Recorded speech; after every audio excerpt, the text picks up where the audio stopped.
I'm alive. Jeez, already?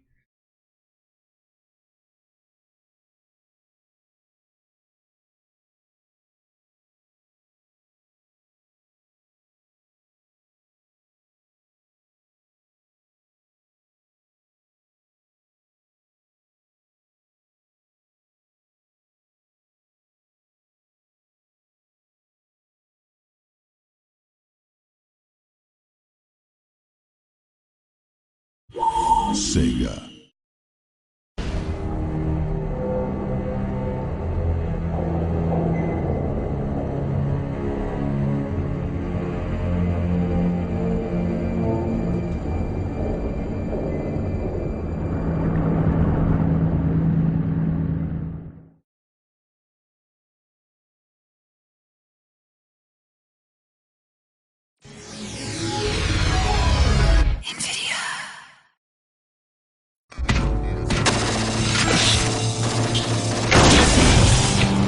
In the name of the Emperor, finish this!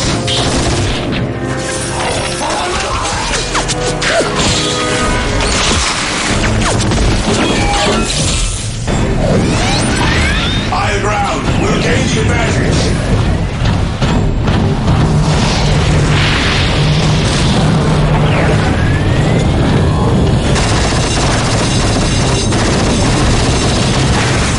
Continue the assault! Reinforcements are coming!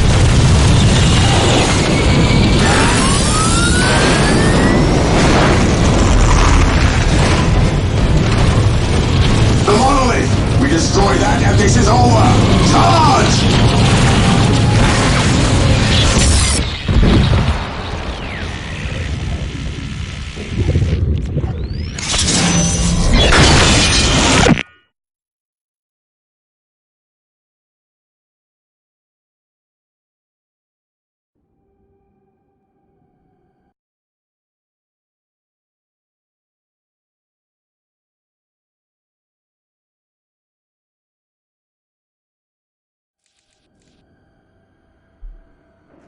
You know, I forgot to comment about the intro. You know, it definitely reminds me of something straight out of a found footage film. Oh yeah, you are, Robbie. Anyway, yeah, I finished the Tau, and as promised, I'll start on the Necron campaign, but as always, let's do the tutorial just to introduce ourselves to the Necrons. There you are? Okay.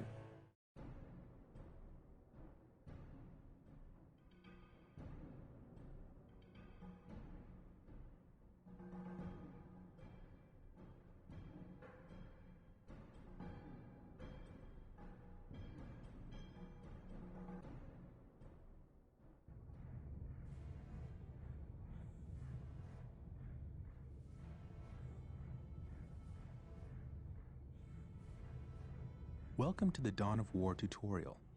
By listening to me and reading the text that appears in this message box, you will learn how to play a skirmish game. Select your monolith and look for the Builder Scarab icon located in the lower right corner of the screen. And again, I'll be quiet throughout. Now, take note of the small bar that is gradually filling up. This progress bar gives you an indication of how close something is to being ready. Ah, okay. Good luck. Excellent. You now have a Builder Scarab. Builder Scarabs are the Necron Builder Unit.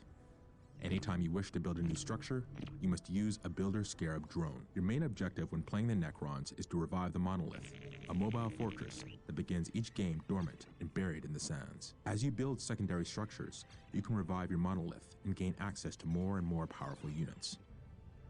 Almost all Necron units, structures, and upgrades require power to function. Building plasma generators will supply you with the power you need to raise your deathless army. Select your Builder Scarab and build 4 plasma generators. Alright. The more plasma generators you have, the faster you will build up the power resource. I could just make all of them, honestly. But obviously it'll be very slow since the time bonus is not ready. It's not 100%.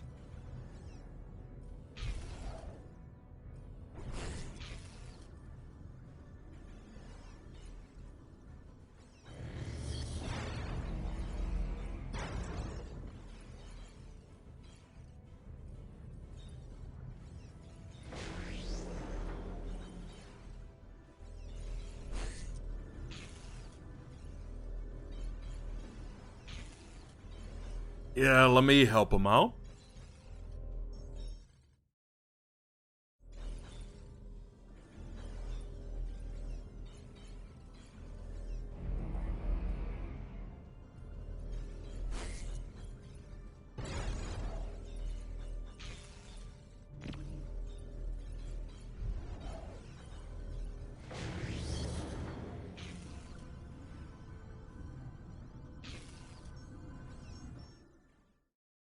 Oh, I gotta build 4. Okay. Just realized that.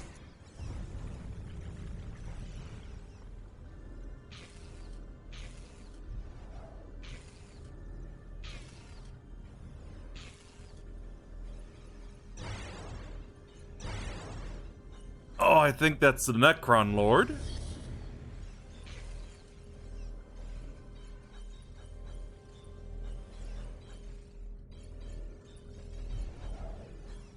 Almost all Necron units, structures, and upgrades require power to function.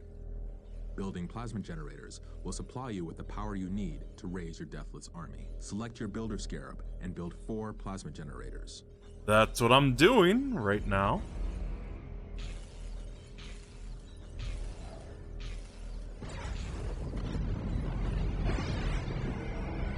Oh, there we go.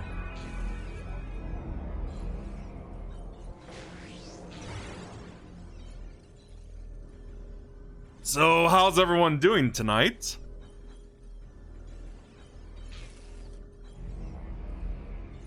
You now have a steady flow of power.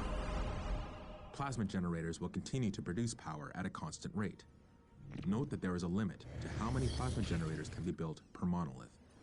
In addition to building structures, builder scarabs are also the only Necron unit that can capture strategic points. Strategic points are located in areas of high strategic value on the battlefield. Order the builder scarab to capture a strategic point by right-clicking on the point. Capturing a strategic point takes time. Do not move the capturing squad away from the strategic point until the progress bar is full. Otherwise, you will not take control of the strategic point. I'm doing good myself.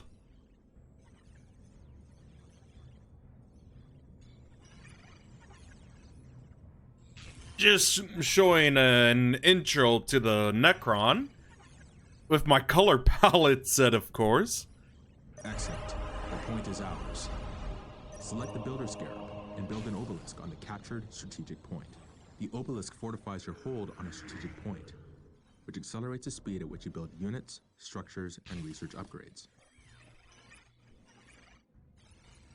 Excellent. The point is now protected from enemy retaliation. Note that the Necron time modifier indicator on the top of your screen has increased. You should continue to build obelisks on all your captured strategic points. Well, yeah. Select your monolith and build a Necron warrior squad. Necron warriors are your basic infantry unit. They wield powerful Gauss weapons and are very cheap to produce, but are quite slow moving.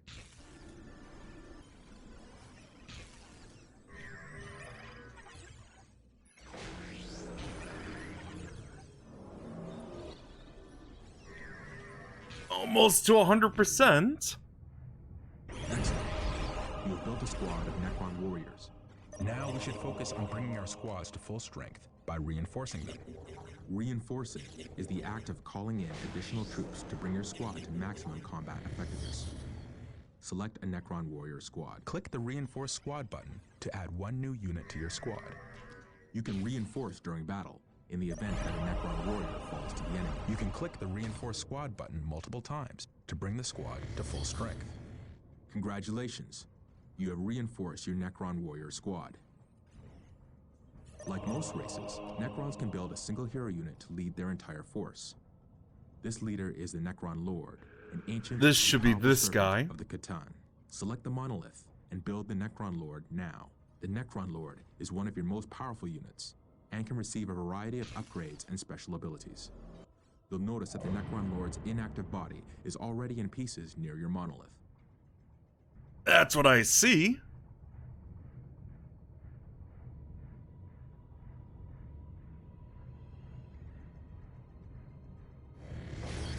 Alright, there we go. Oh, Waken, my lord. And build a summoning core. Yes, that was a JoJo reference. Oh, summoning core? That's what I heard.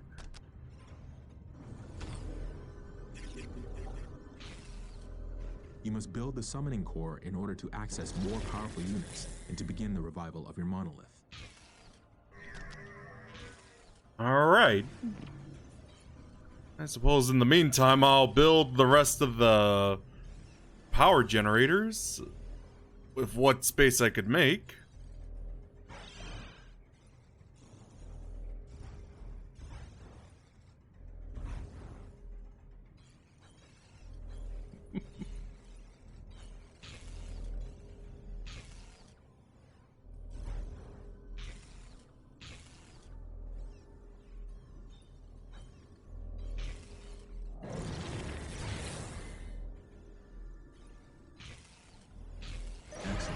The summoning core is now operational. We are ready to begin awakening the monolith. Select the monolith and click on the Awaken Monolith icon. As the monolith awakens, it emerges from the sands and more of its ancient systems become operational. More powerful units become available.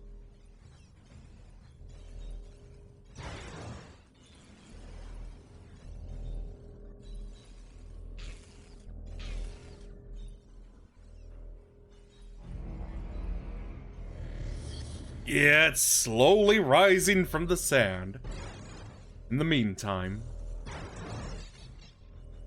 Like I said, sorry if I get pretty quiet, especially when the narrator's talking throughout.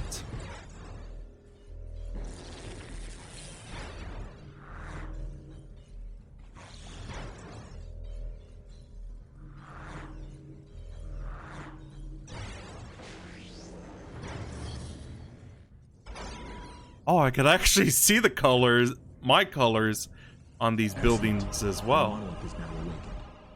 Further upgrades will be necessary to make the monolith completely operational. Select the monolith and build a Flayed One squad. Flayed Ones are powerful melee units that are now available to add to our Necron army. What about Immortals?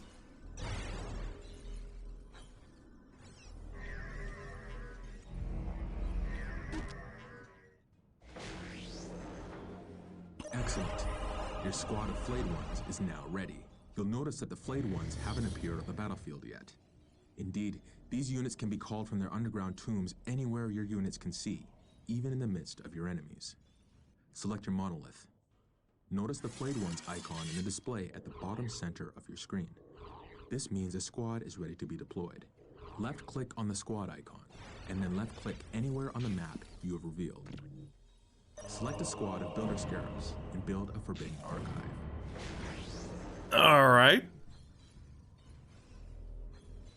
The best way to describe the Necrons lore-wise is, and aesthetics as well, is just basically like Egyptian Terminators. Archive allows you to equip your Necron Lord with dread artifacts, making him even more powerful.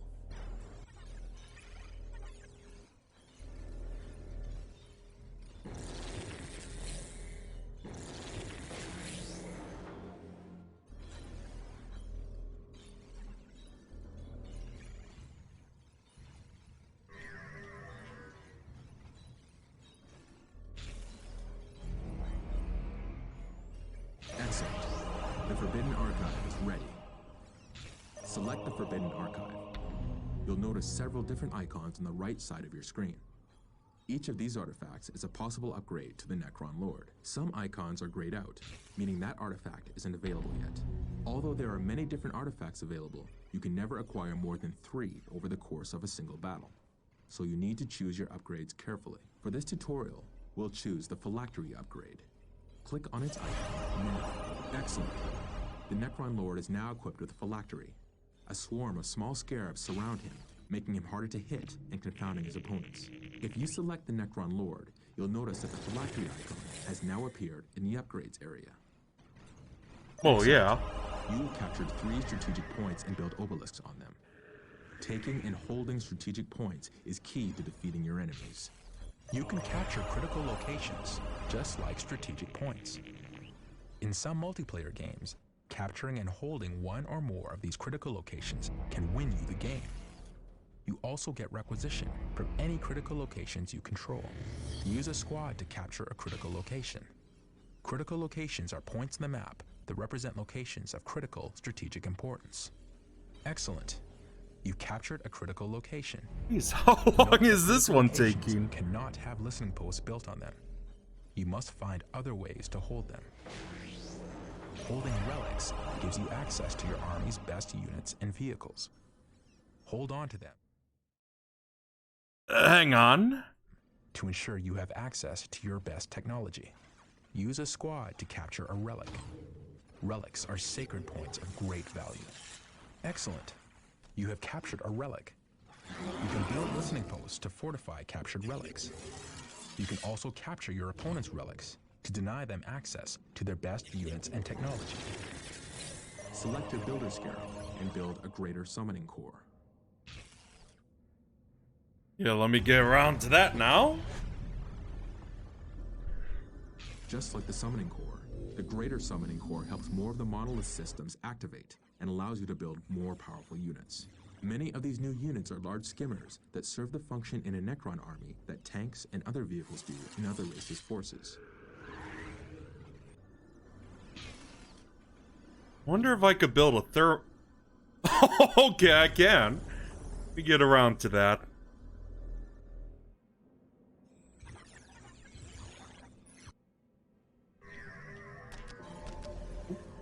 Oh, these are upgrades.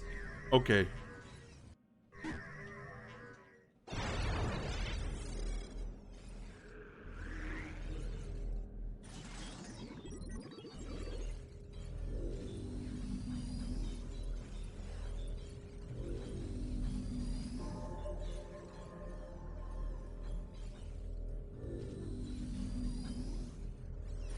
Excellent.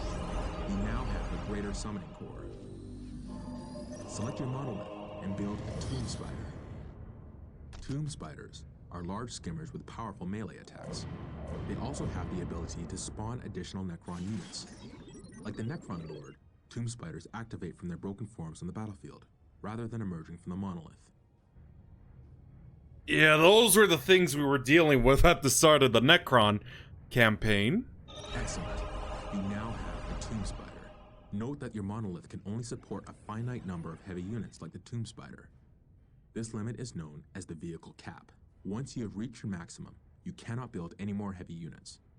You can increase your vehicle cap by capturing strategic points and building additional obelisks. The monolith is ready to have more of its systems reactivated.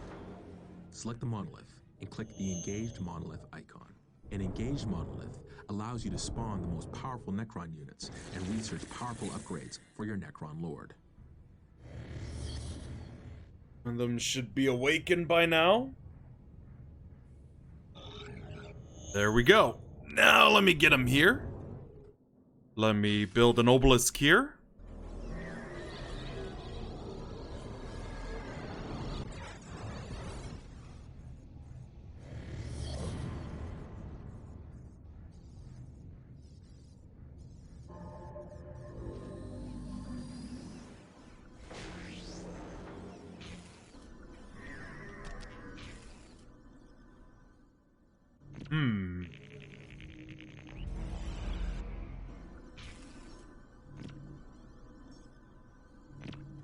Oh, they got it. Never mind.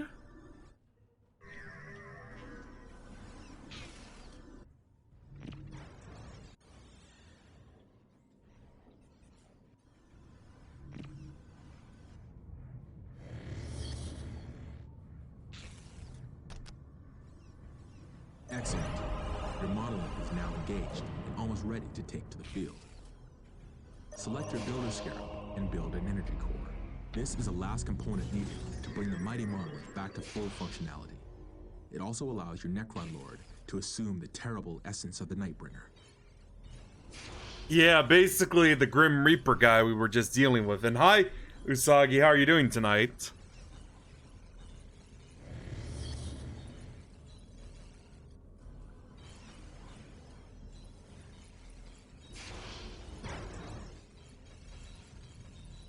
Excellent. You now have an energy core. I'm The good time has myself. finally come to completely restore the monolith, making it into the most powerful unit on the battlefield. Select the monolith and click on the restored monolith icon. I'm just playing as Egyptian Terminators right now. And you'll see why I say Egyptian Terminators. Because look at them. Unless you have it set to audio only.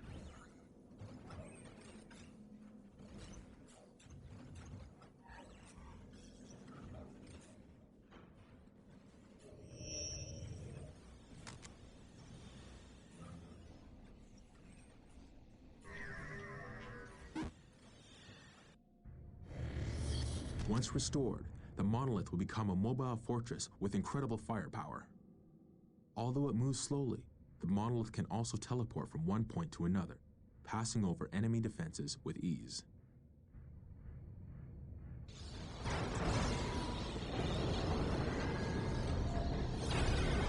Excellent. The monolith is restored and ready to lay waste to the enemy. Although mobile, the monolith still functions as your headquarters, producing units as normal. Now select your Necron mode. Notice that a new icon has appeared, allowing him to summon the Nightbringer. Click this icon now. Excellent. The Necron Lord has transformed, taking on the essence of the Nightbringer. This effect will only last a short time, but while it does, you may lay waste to your opponents. Congratulations. You've completed the learning session of the tutorial. It is time to put what you have learned to work. Take control of the force and build up your strength so you can crush your enemy. Use your restored monolith to exterminate the enemy. Build infantry and heavy squads to support your fortress, cutting down scores of enemies. Research upgrades at the Forbidden Archive to make your Necron Lord a mighty force in his own right. Take this battlefield, and the next after that.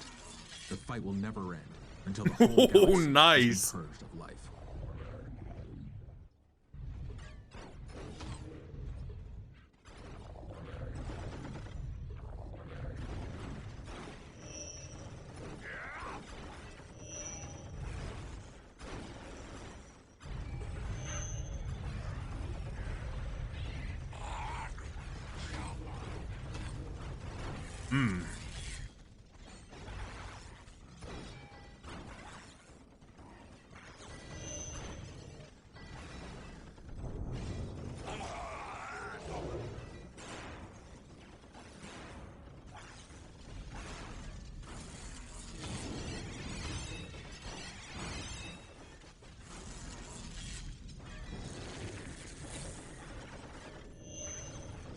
Yeah, let me get rid of those wall banners.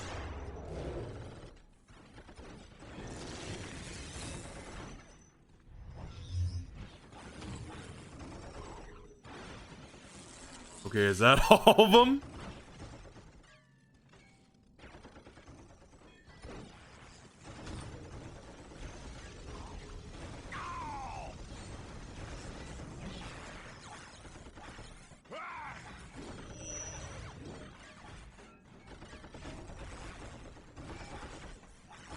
Alright, let me take down the settlement.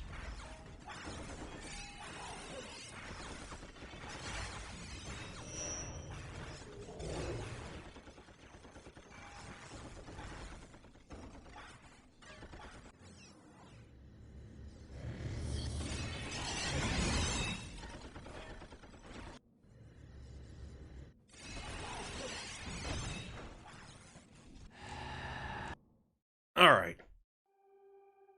Now, on to our feature presentation. Insert the Disney song that plays for it. Or that ominous part 1 by Viacom.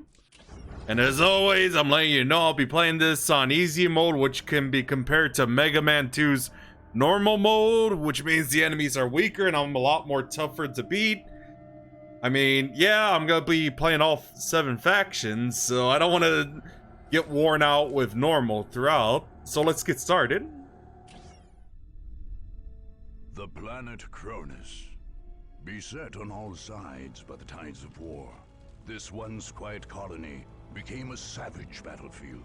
7 armies clashed on this one world, each refusing to back down. each convinced it was in the right. From beneath the sands of Kronus' central desert came the Necrons, ancient machines bent on eradicating all life. But another evil already had its eyes on the planet. From the depths of the war, the demonic forces of chaos arrived to enforce their claim.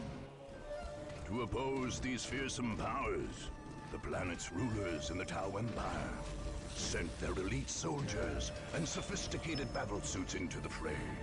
From the mighty Imperium of Man came the Imperial Guard, there to secure Kronus for the glory of the God Emperor. Like a green tide, the Orc Horde descended on Kronus, caring little for others' claims and sowing destruction in its wake. The Eldar, ancient enemies of the Necrons, emerged from their webway to pursue their own agenda on Kronus. And last came the Space Marines, finest and most uncompromising of the Imperium's soldiers. Seeing a world beset by aliens and heretics, they undertook a great purge.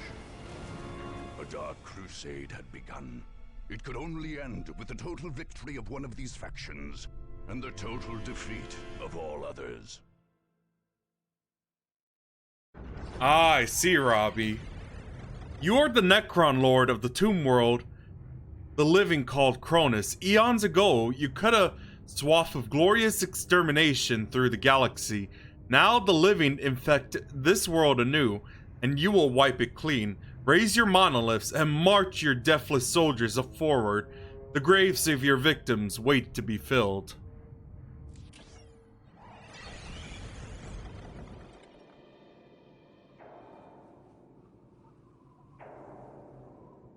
The Necrons had lain buried in the sands of Kronus for eons, having retreated there at the end of a great war only hinted at in the histories of ancient races like the Eldar. Long before man even stood upright, the Necrons and the Dark Gods had retreated to their tomb worlds. But their slumber was not eternal. Eventually their genocidal deities awoke them again, driving them to purge the life that had spread across the galaxy during their sleep. On Kronus, this awakening came when an archaeological team opened a mysterious crypt on the arid Thor Abyss Plateau. Most of the team died, but expedition leader Thomas Maccabee somehow became one of the mysterious Necron pariahs. Seemingly retaining a hint of his personality, he occasionally spoke for the Silent Army as it advanced. The Necron Lord of Kronus, the most ancient and powerful of the deathless creatures on the planet, promptly launched a campaign of extermination. His loathsome god, the Nightbringer, hungered for the deaths of all those on Kronus.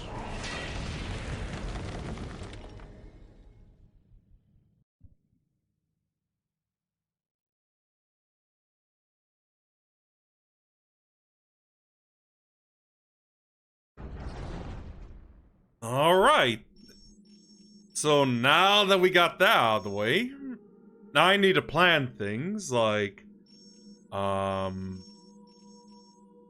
need to get like the rage. Welcome to the single-player campaign for Dawn of War, Dark Crusade. These tutorial windows will guide you through the first 2 turns of play and introduce key features of this all-new campaign mode. Your goal is to conquer the planet Kronus. This world's inhabited continent is divided into 25 different provinces. Your conquest of the planet will happen one province at a time. The campaign map is your major interface for directing your troops' strategic moves. Individual battles are fought on the smaller scaled battle map. This province is your stronghold, or home province. It is from here that you are launching your conquest of Kronus. If your stronghold is ever conquered, you will be pushed from Kronus and lose the campaign. Since this is the first turn, this is the only province you currently control. The enemy factions each have their own strongholds, identified by banners on the campaign map. To win the campaign and make Kronus yours, you must conquer all 6 of these heavily defended provinces. The figure of your commander indicates the current position of your main army. You can only attack a province that borders the province where your army is, so its position on the map defines your options. The enemy factions each have armies of their own, and also can only attack adjacent provinces. One of your enemies, however, controls a spaceport in the Pavonis province. He can attack all over the map.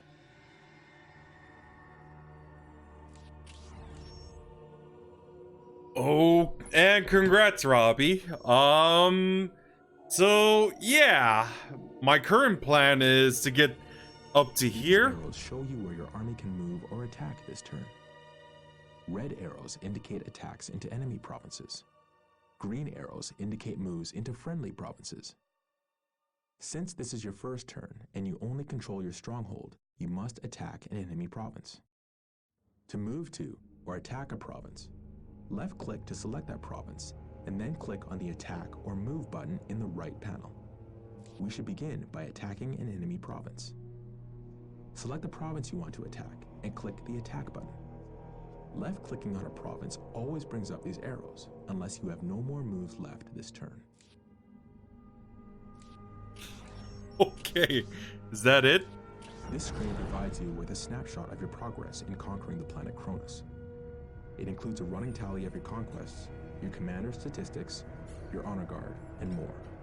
If you haven't yet trained an honor guard unit, or you've lost one in battle, you can train it on this screen by simply clicking on its icon.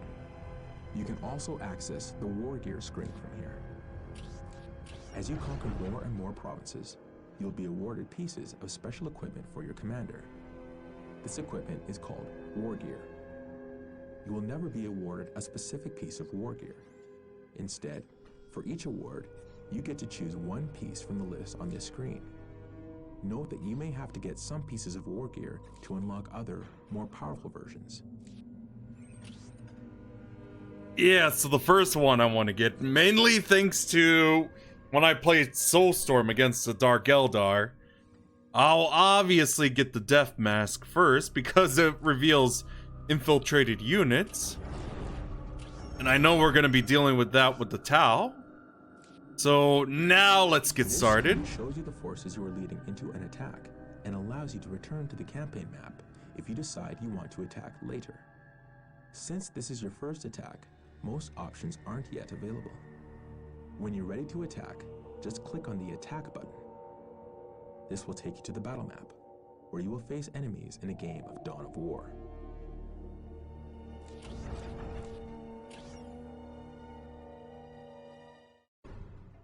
Alright, now for our first match.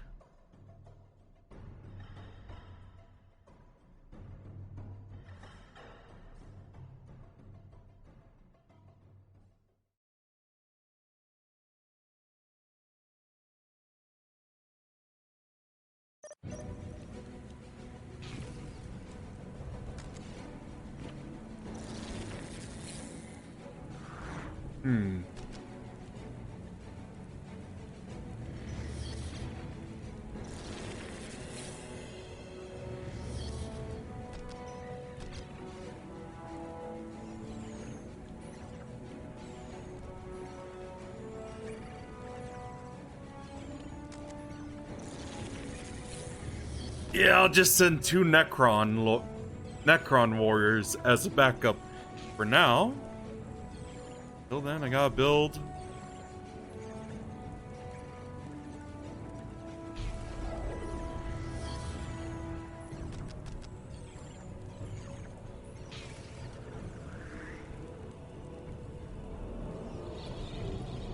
Gotta build a couple monoliths to speed things up.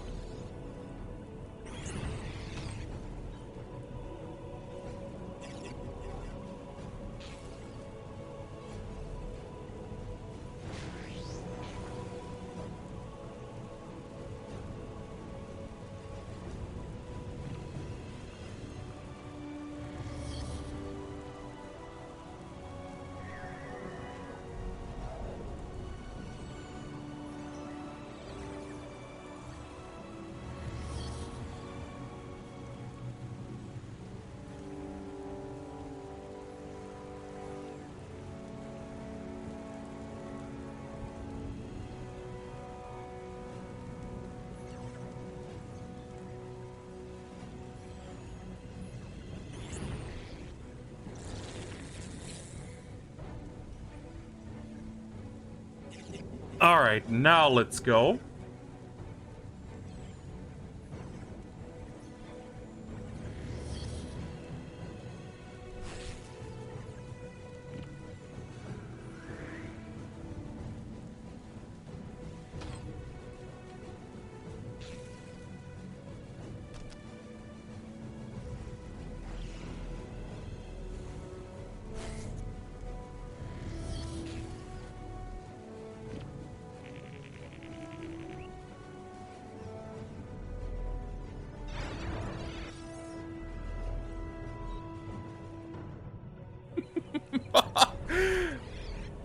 And I love how slow the warriors are.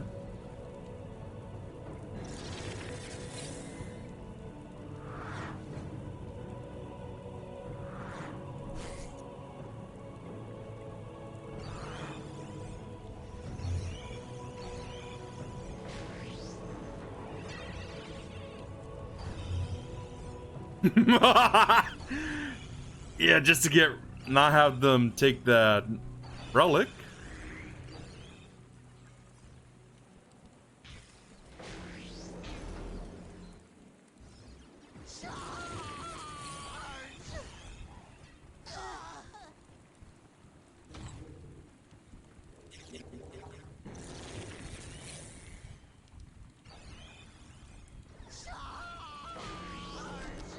Actually, yeah, let me take care of the desecrated stronghold.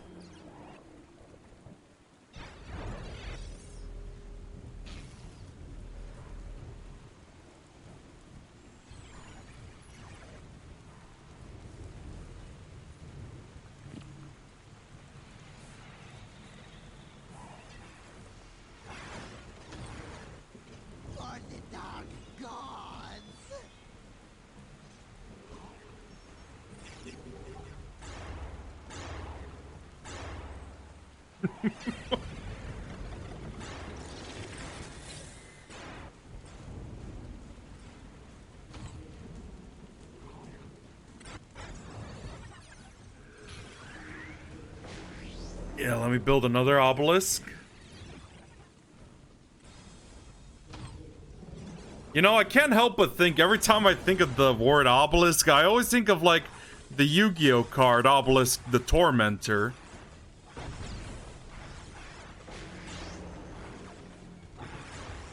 I just wanted that card as a kid, to be honest.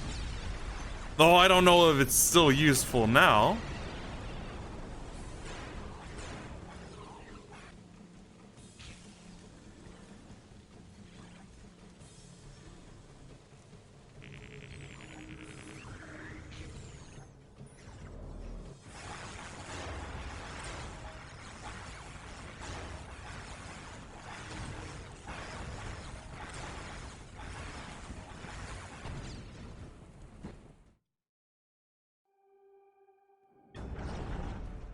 Alright.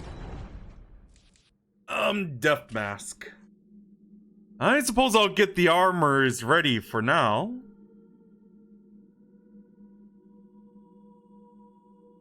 I like the sound of that. Congratulations. You have conquered your first province. This victory has given you several rewards, including a piece of war gear and the bonus from the province. Every province on the map has a special bonus. This bonus is displayed in the right-hand panel when you select the province. Some provinces give you the ability to train a special unit for your commander's honor guard.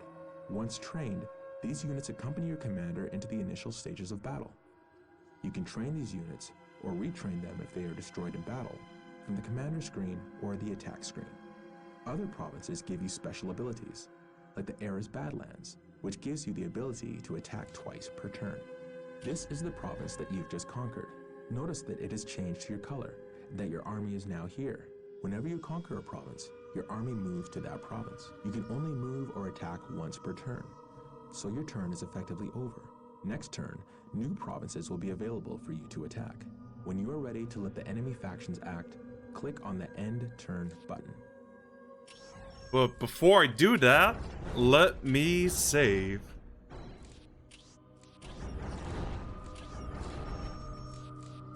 Each of the enemy factions will now act in turn. Like you, they each have their own strongholds and armies. They will each move their armies, or attack and reinforce their provinces in turn.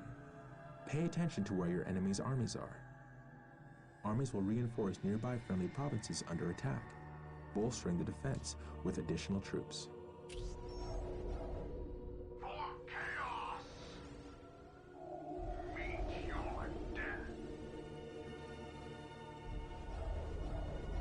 It is now your turn to act again. You'll notice that you have gained planetary requisition from the provinces you control. Each province produces planetary requisition every turn. You use planetary requisition to reinforce your provinces by stationing troops there and to train honor guard units. To reinforce a province, simply left-click on a province you own and then click on the Reinforce button in the right-hand panel. Alright. So, Eris Badlands, since we're right next to it, I might as well get that. And then after that, I'll get the Hyperion Peaks.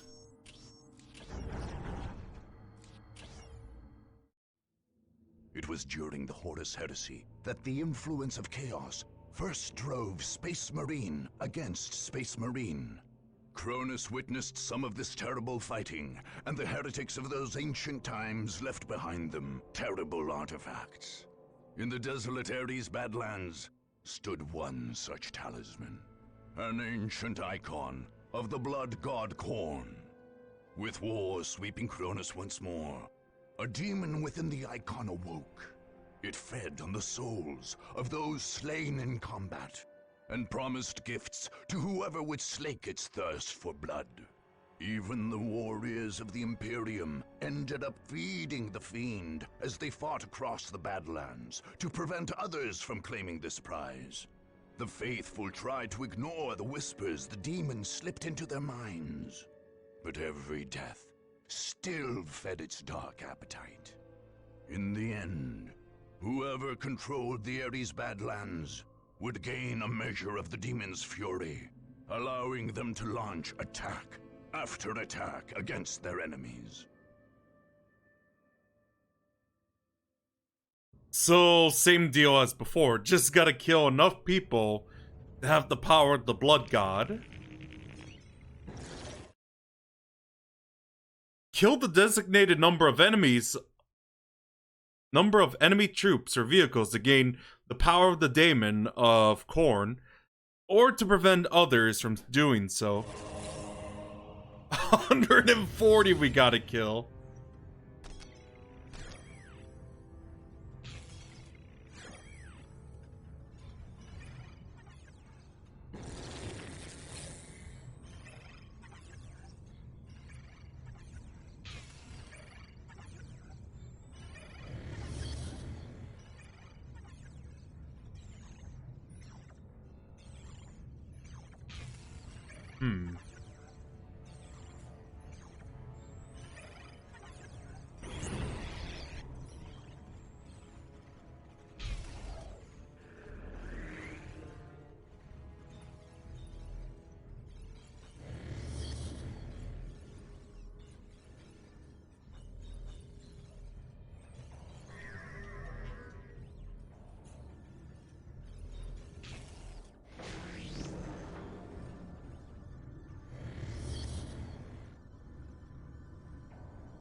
Alright, let's set our guys here.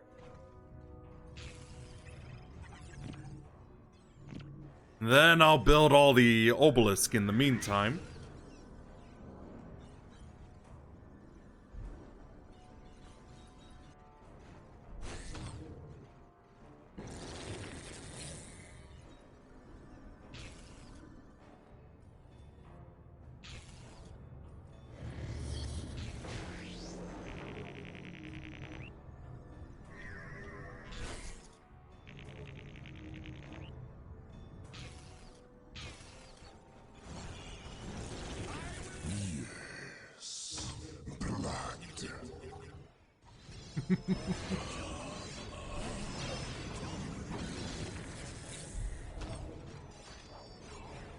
Better hurry.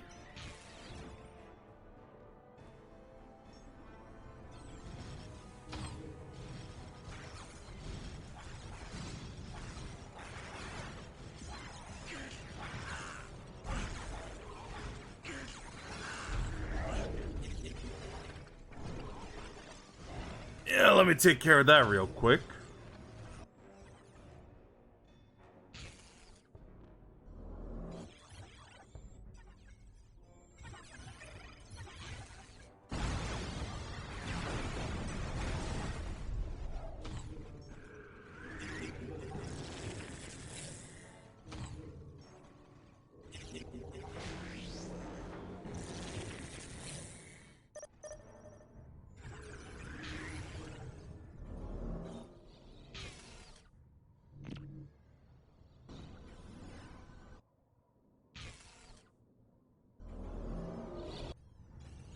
Yeah, and I just need to build a few more obelisk, I mean. And then I think I'm good to go at building stuff.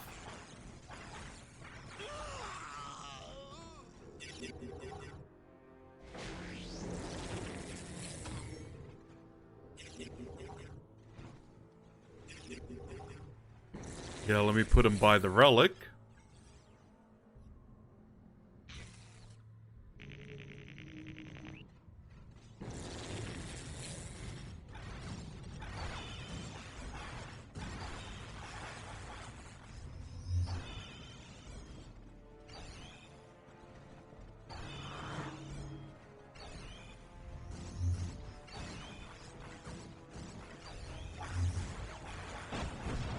You guys might want to, yeah, take care of the tech priest.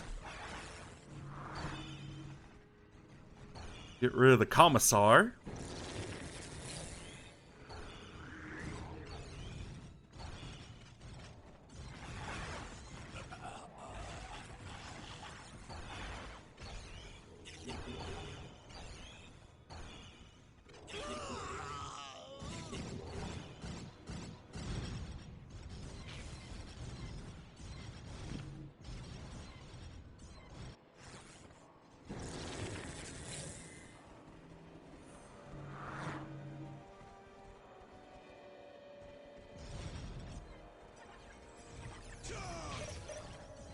I better take him out.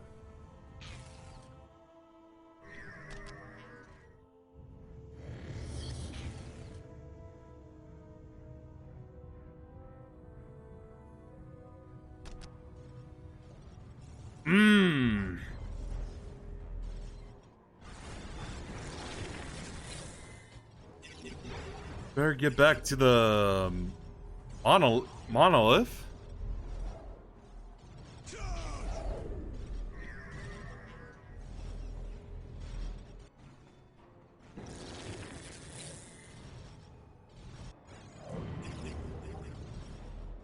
If only these guys could go any faster.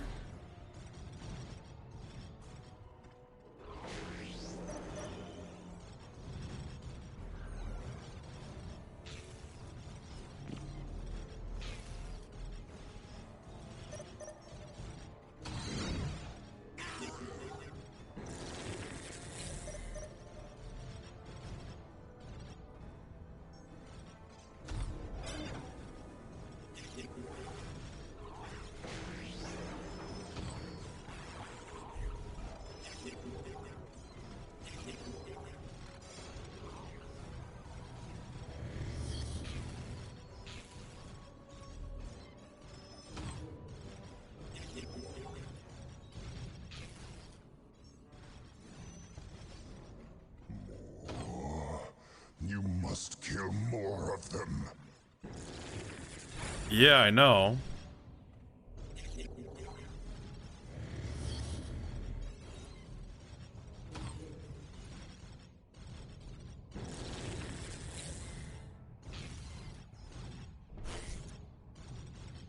Ah, I see. Good luck.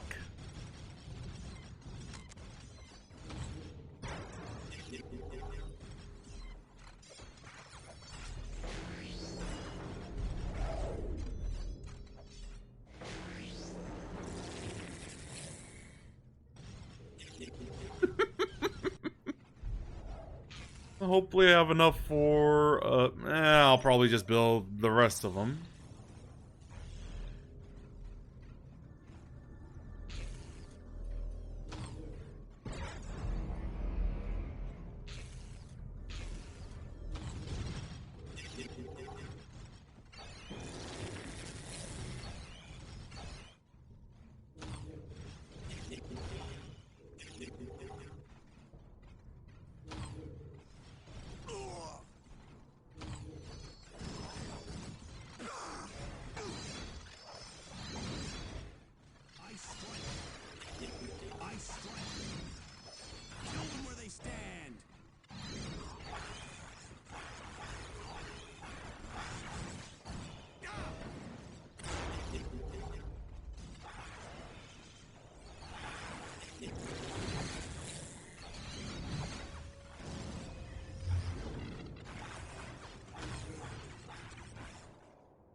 So, I wonder where the rest could be.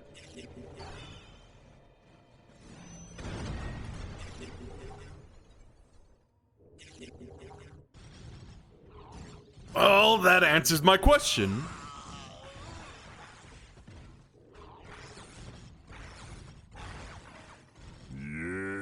Yes. Just a few souls more.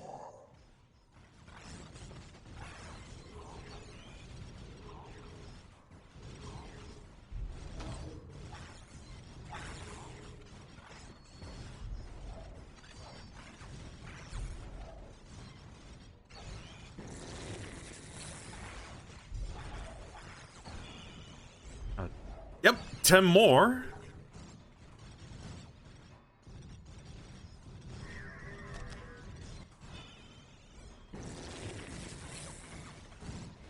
Eight.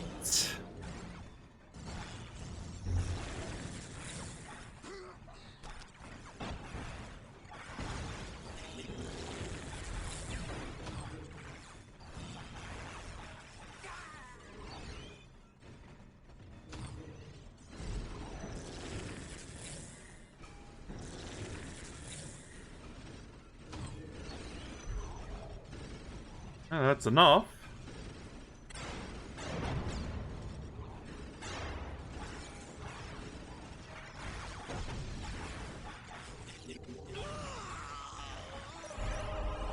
Okay.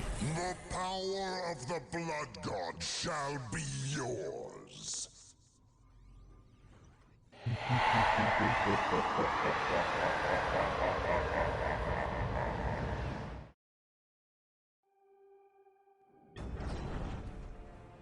Now I have Fury. You have conquered the Era's Badlands and gained the Fury special ability. Fury gives you 2 full moves per turn instead of just 1. Just like before, you can use each one to move your army to a neighboring province you control, or to attack a neighboring enemy province. This ability is available right away, so you can attack a second time this turn, or move your army from the Era's Badlands before ending your turn. Alright.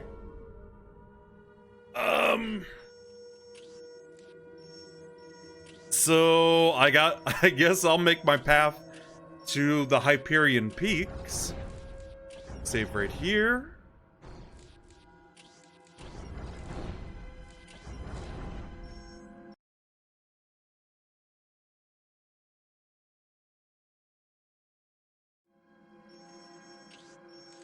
And end my turn. Charge the enemy! Victory is our fate.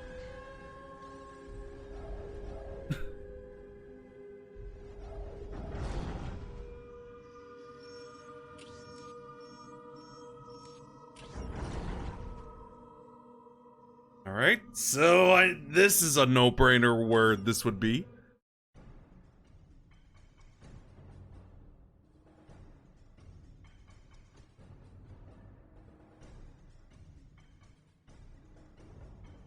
Plus, it's a pretty small map as well.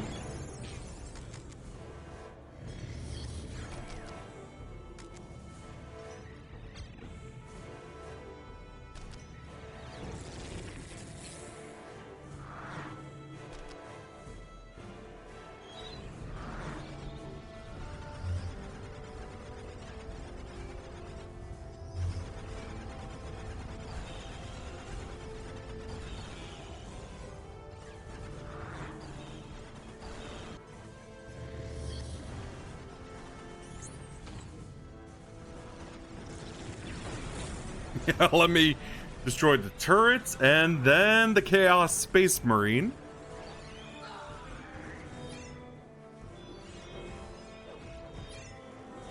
Chaos consume you.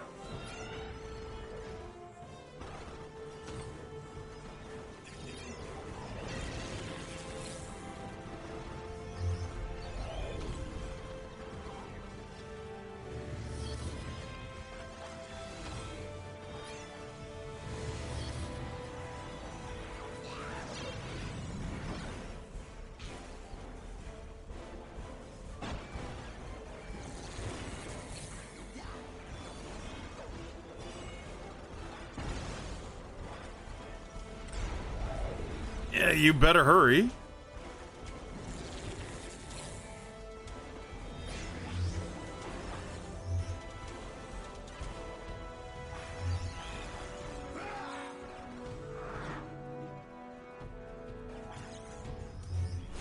All right, let's take care of it now.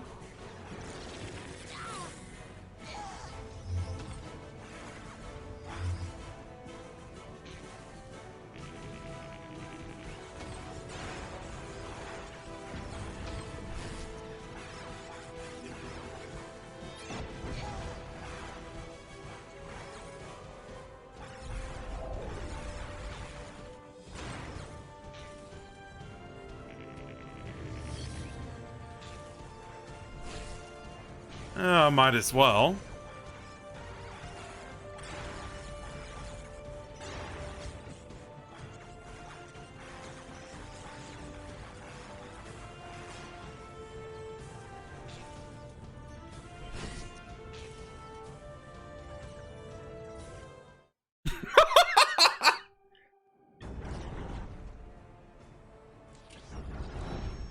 You have conquered the Assyria forests and gained the increased manpower special ability. When you fight on the battle map, you will start with an increased squad cap and vehicle cap, allowing you to field a larger force. Alright. Let me go to the Janus Savannah, and then I could determine who to take first.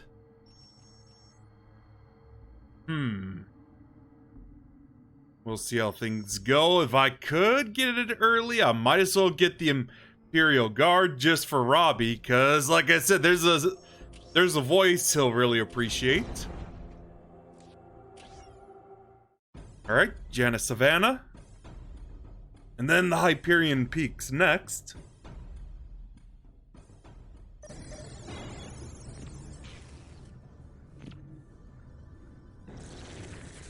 Oh, of course, this one.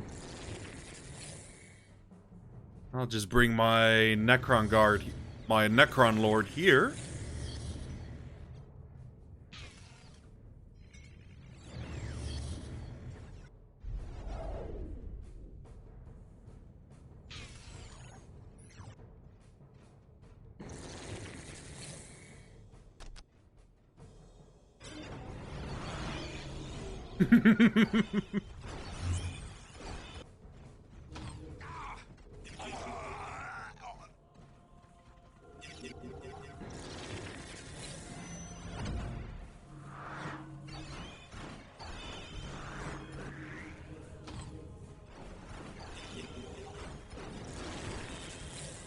I better take care of this big mech.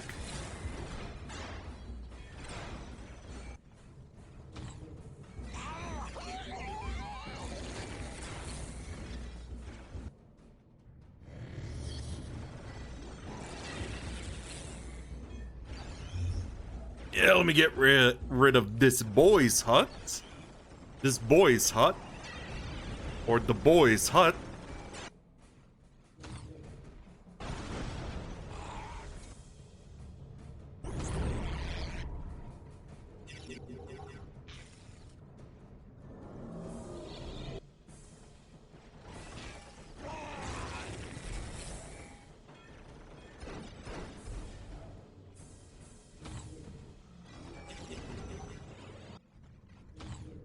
And take down this settlement here.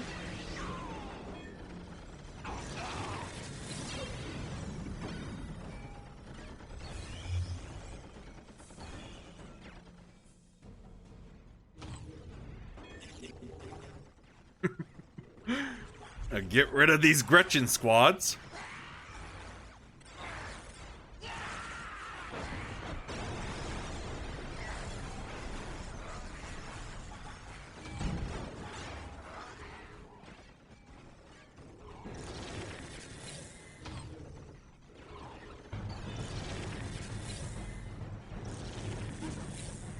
Let me get this lord here.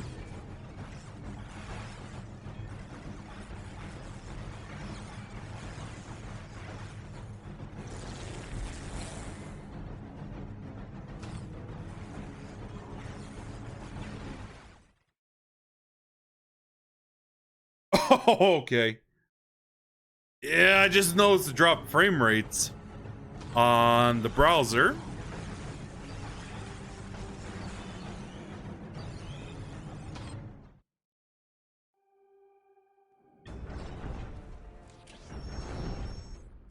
Yeah, it looks like after this turn, I gotta take the Hyperion Peaks.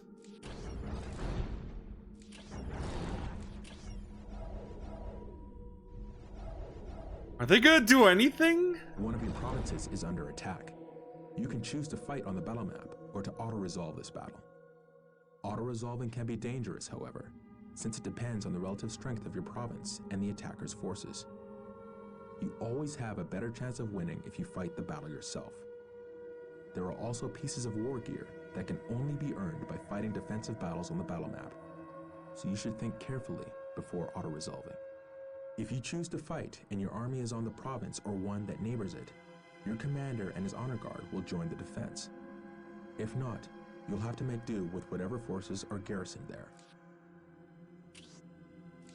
I suppose we'll fight in this one.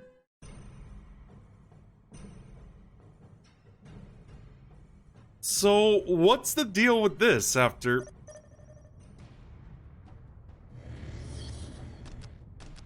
Oh.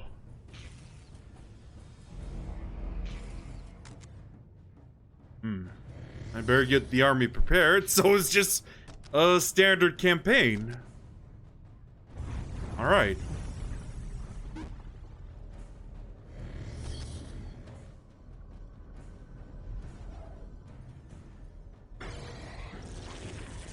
Yeah, I'd better wake up the Necron Lord.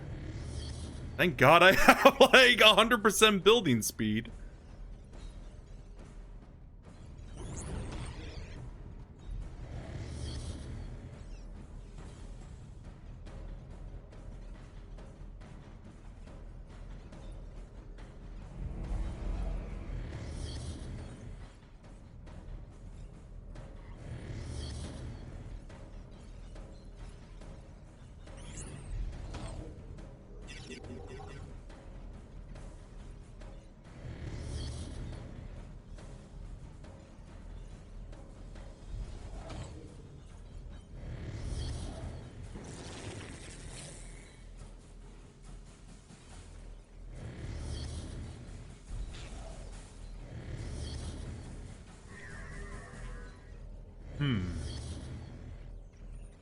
It'll be ready soon.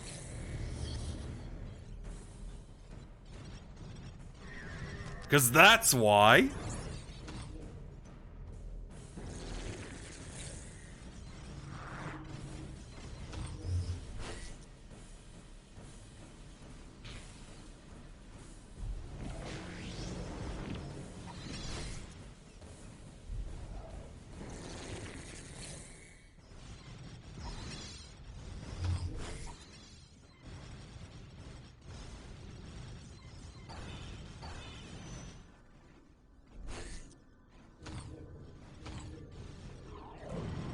So, I know that they're coming from this side, so I gotta take care of that.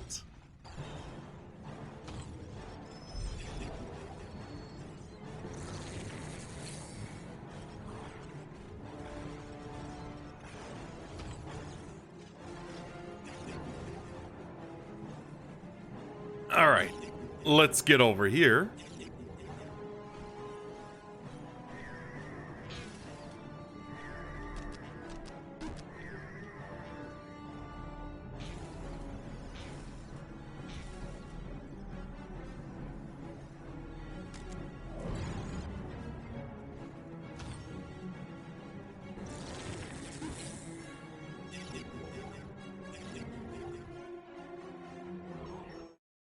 Oh, so it's just one guy. Okay, cool.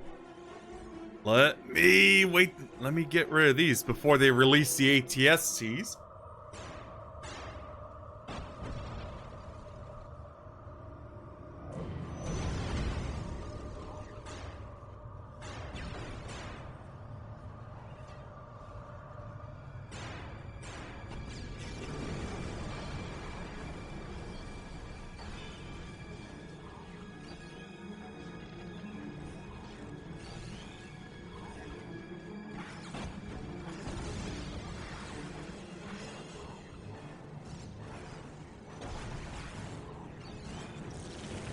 Get rid of this turret.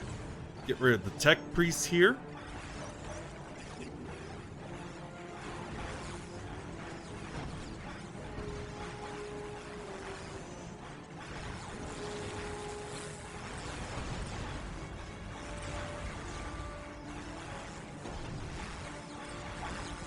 All right, good luck. And there's Badlands saved. War gear for 1 defense.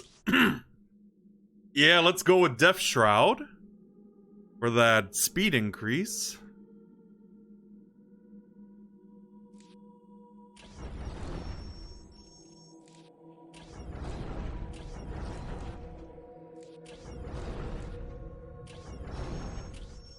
Okay, Hyperion Peaks is next.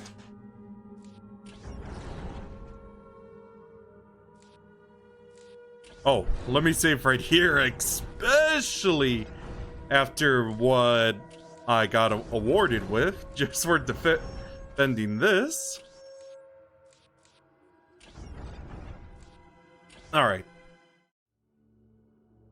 Although the local workers never realized it, the mines of Kronus's Hyperion Peaks featured powerful ore refining machines left there by the tech priests of Mars.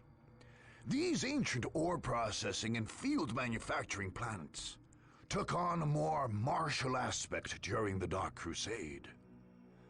Indeed, these same devices could, with relative ease, be made to produce military structures, or the processed materials needed to assemble them in the field. Those in control of this facility thus gained the ability to rapidly build forward bases as they pushed across Kronus. The peaks were a difficult battlefield, however. Isolated from standard supply lines, those trying to take the mines were forced to send in a single armored column, ordered to wipe out all enemy structures. Without reinforcements, the tank commanders were on their own.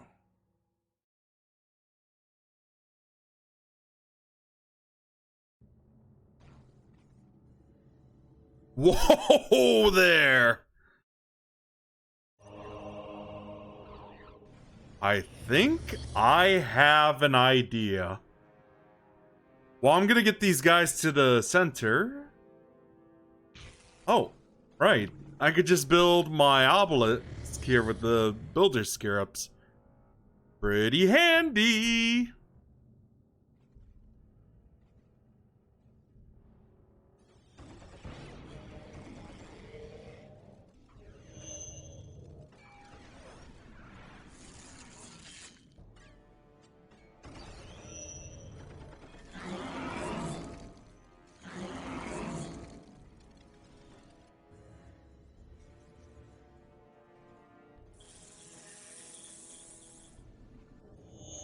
And of course, let me reinforce everyone.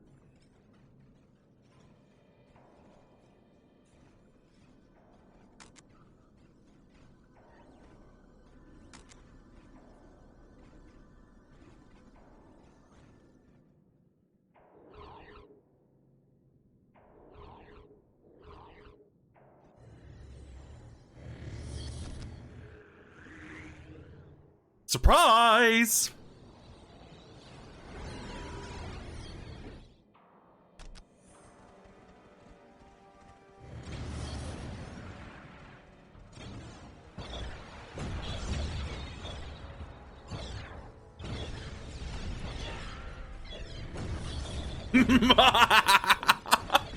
Oh, why didn't I think of that when I was playing this on my own time? Or was I?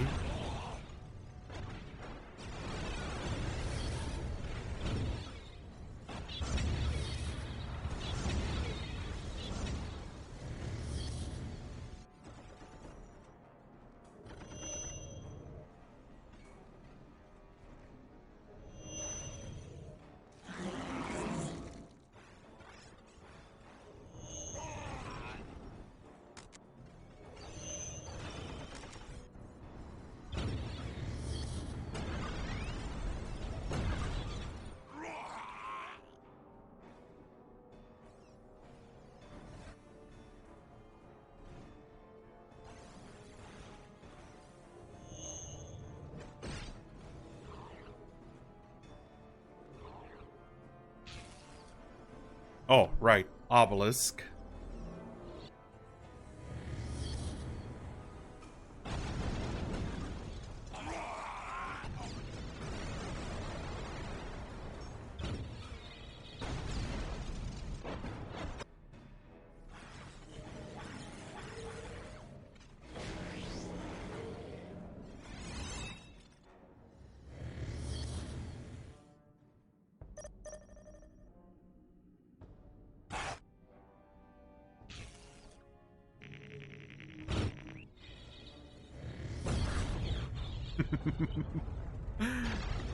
Oh yeah, this is pretty satisfying.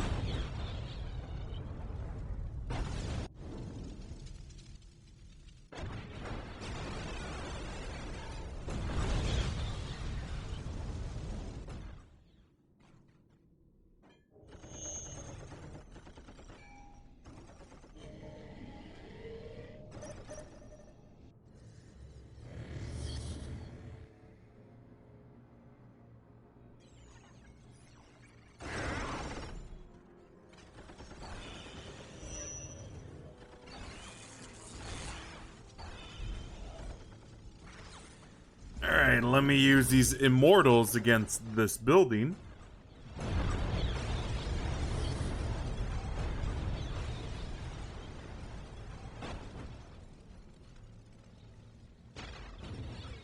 Yeah, too bad I could only use one instead of, like, two monoliths.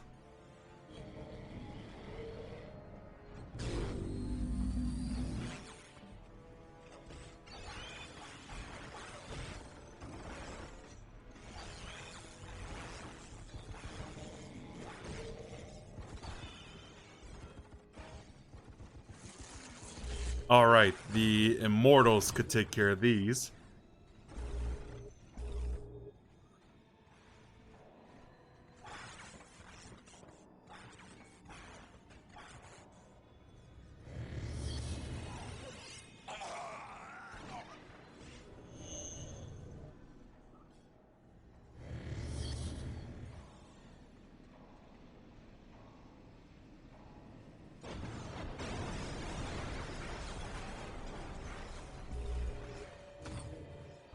Let me see if there... Oh!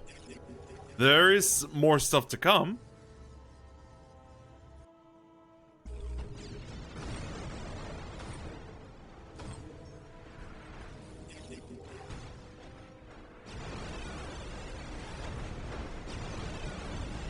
Yeah, let me get rid of more of these wall banners.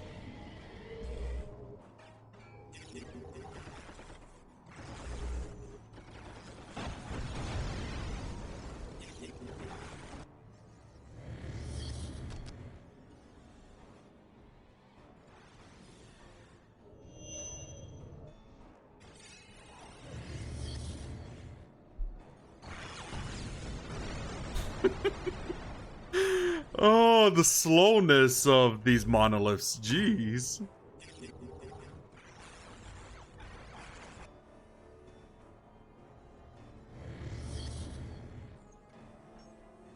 I'll just take them over here. And here.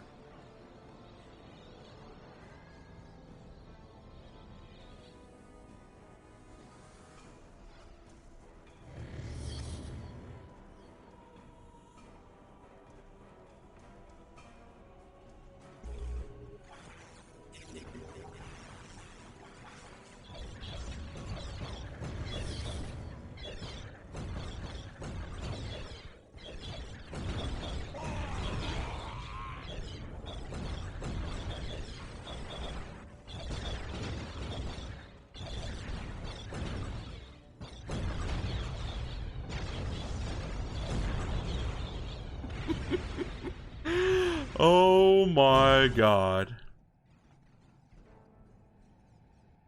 So it might be safe for my scarabs to...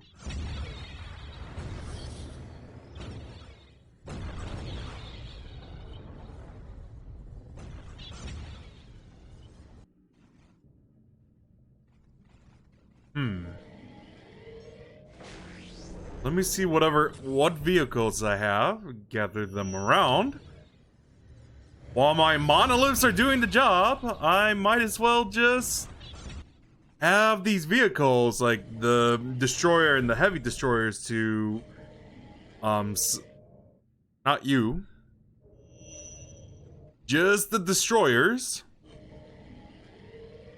Obviously I'll be using these guys for the spaceport mission.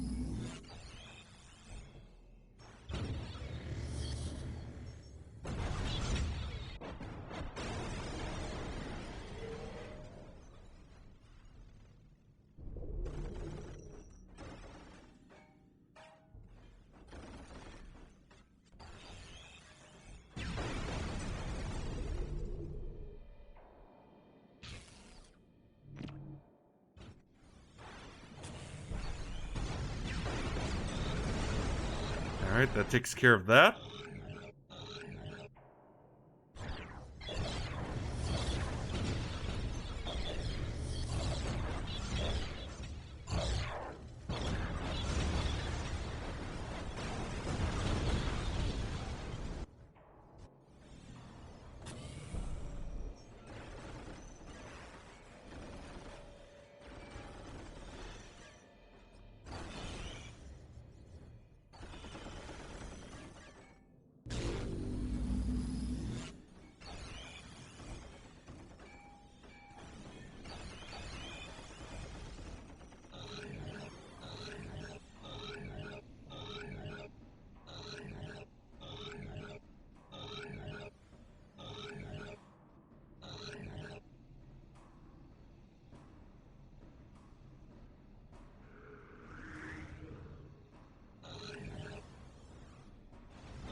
Oh! You know what? You take care of this. I'll scout around here.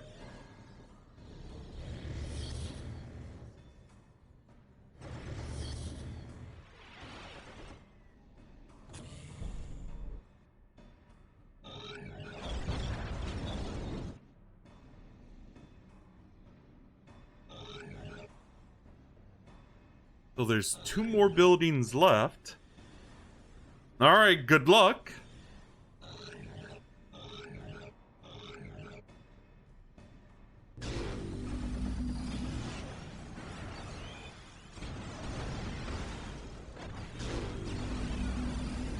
Alright, last one.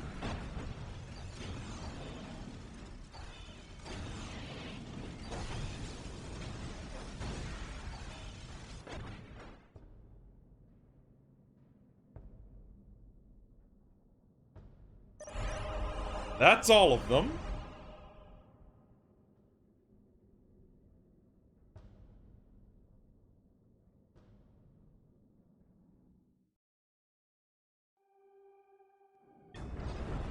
Oh, nice. 2 war gears.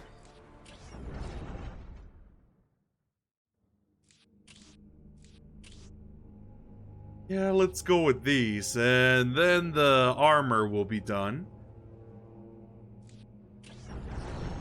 You have conquered the Hyperion Peaks and gained the forward base special ability. When you attack a province, you will now be able to purchase structures from the attack screen. Each structure costs planetary requisition and appears immediately when you arrive on the battle map. Alright. Now, on to the Imperial Guard stronghold.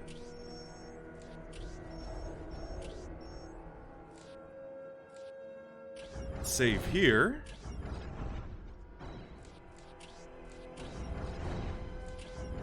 And turn. The Contra will crush them. In town, I am strong. Why'd they move back there? Alright, safe here again.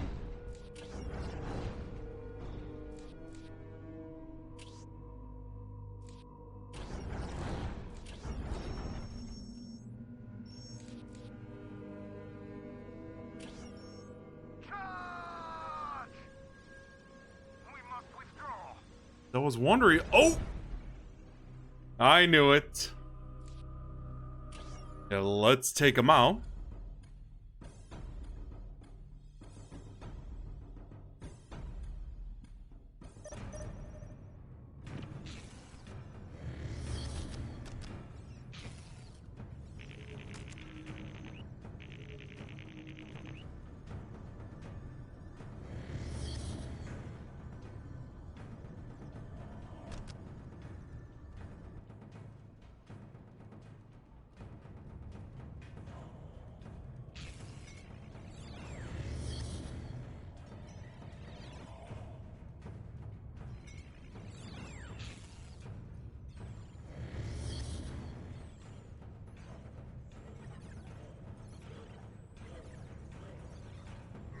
Oh boy.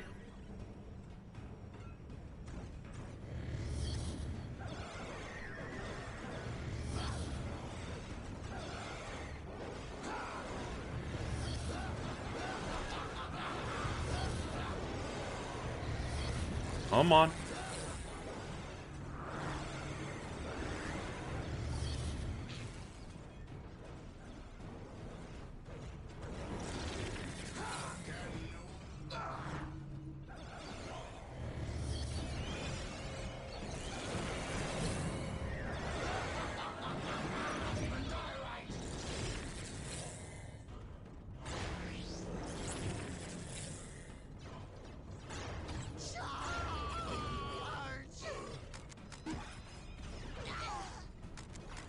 Oh, wait.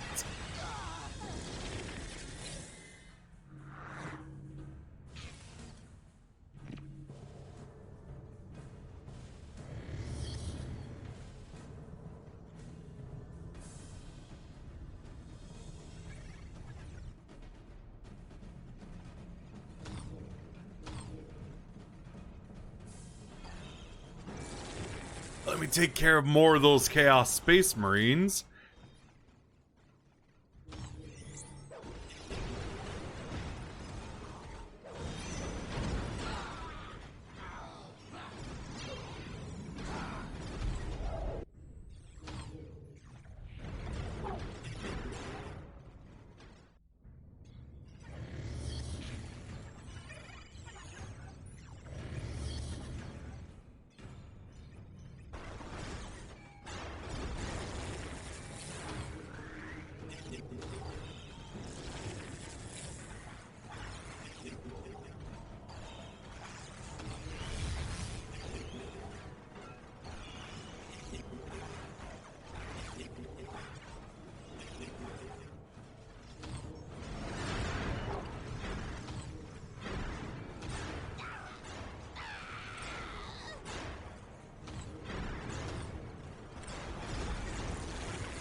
Alright, that takes care of that.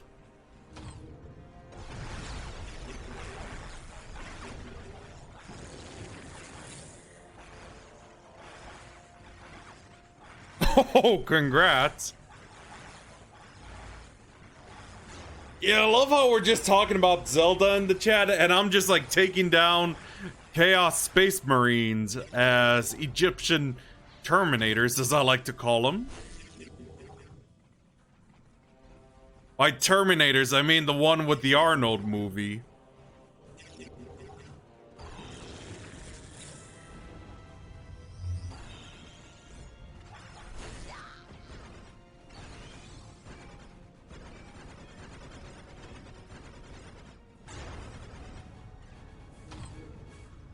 Got to change the rally point.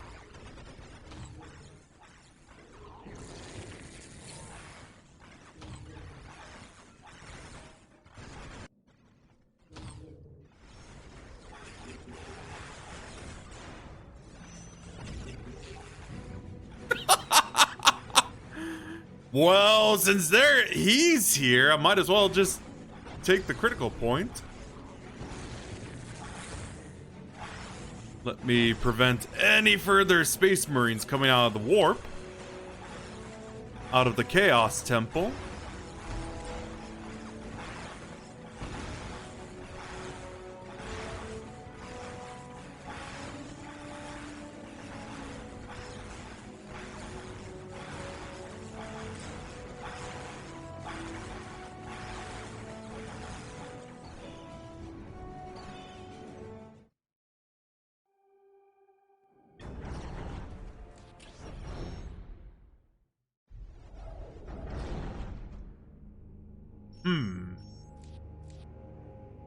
Yeah, let me save right here, and obviously after this I'll take the Chaos Space Marine.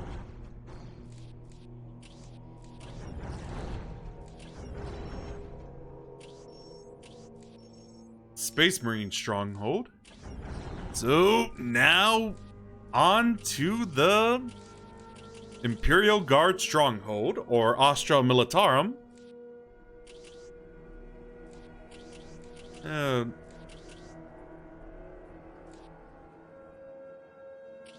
Some backup would be nice early on. Upon arriving on Kronus, General Lucas Alexander became Governor Militant and set about reclaiming the planet for the Imperium. When his enemies launched attacks on his capital, he prepared to repel them with extreme prejudice. Experts in planetary defense, the men of the Imperial Guard were heavily dug in and fortified in Victory Bay. Any attacker would face well-armed and well-supplied soldiers, backed by powerful armored columns and artillery positions. The Guard's only real weakness was its morale. Although most soldiers served honorably, the men of the regiment's 5th Company had proven less than stalwart, and were placed under command of Regimental Commissar Anton Gebet in a forward base on the northern shore of the Victoria River. Without Gebet's whip, the company and its base would surely fold. Other companies took position in forward bases in more sensitive areas, ready to drive the enemy off. Still, determined attackers could overrun those positions. Governor Alexander remained confident, however. Indeed, any opponent who made it past his forward positions would find themselves staring down the barrel of the massive Hellstorm cannon of an Imperator Titan.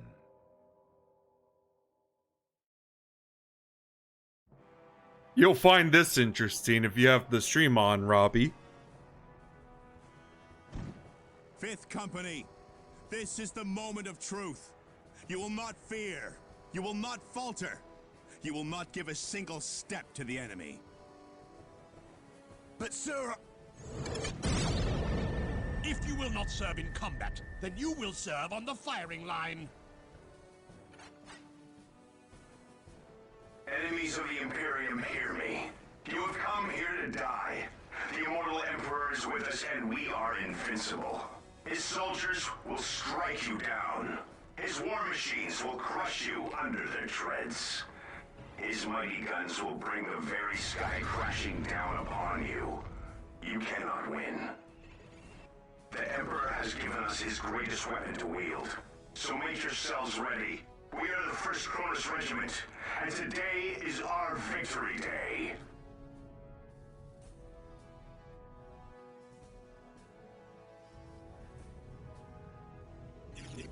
Death has come for you at last. The Necrons are here. Drive them back to their tombs, men. It is your men who go to their tombs, Governor.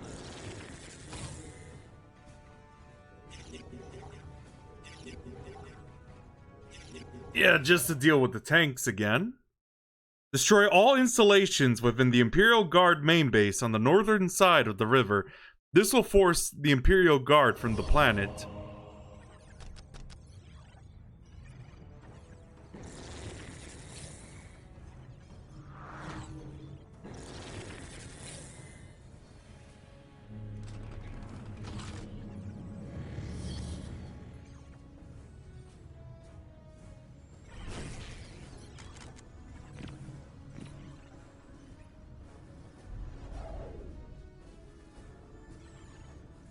Why I'm doing this? Just playing around with the mouse.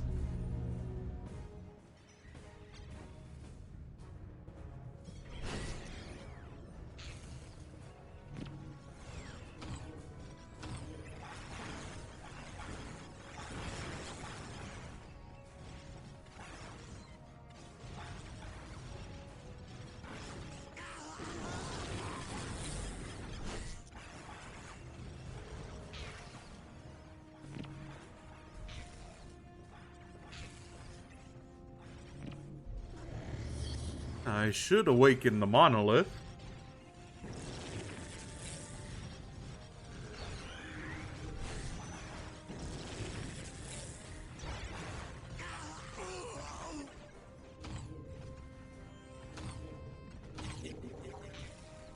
Alright, build all these obelisks.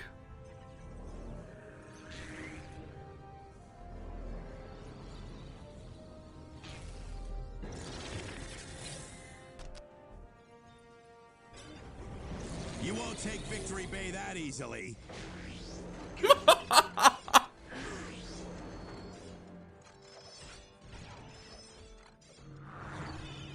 Yeah, I had to.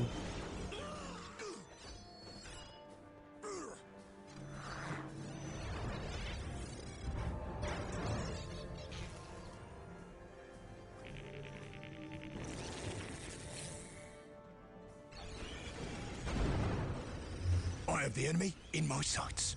First Company, hold the enemy back, no matter the cost. Better get him out of here. An infantry company has a straightforward base. Destroy all the installations there to stop their attacks on your troops.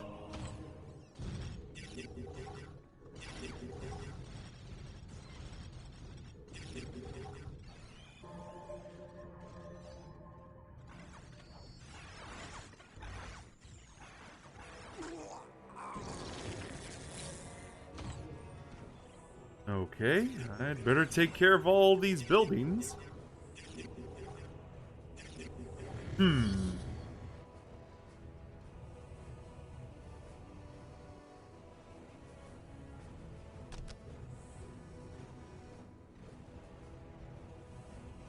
Send a platoon to secure that location. Executing your orders, sir.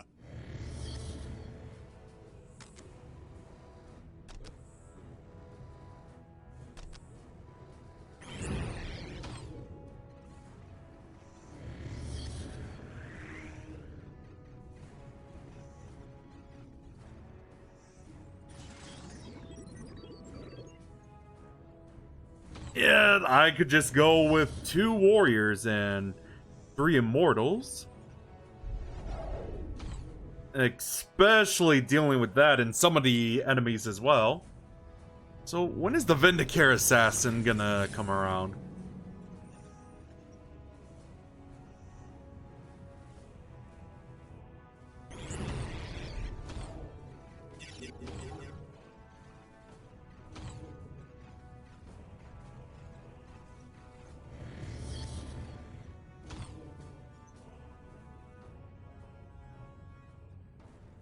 Oh, and by the way, 7 more till elite followers, if you know what I mean.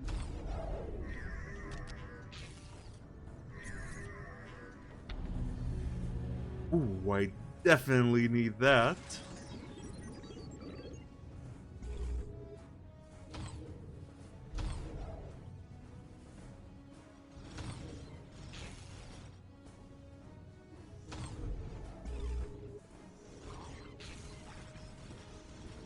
Move out, men! I better take care of these guys.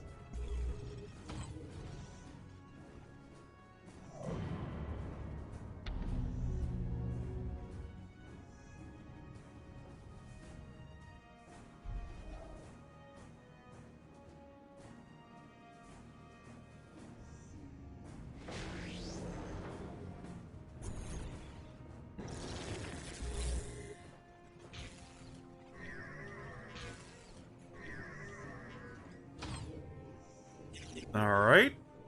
Now let's take care of that. Alright, good luck.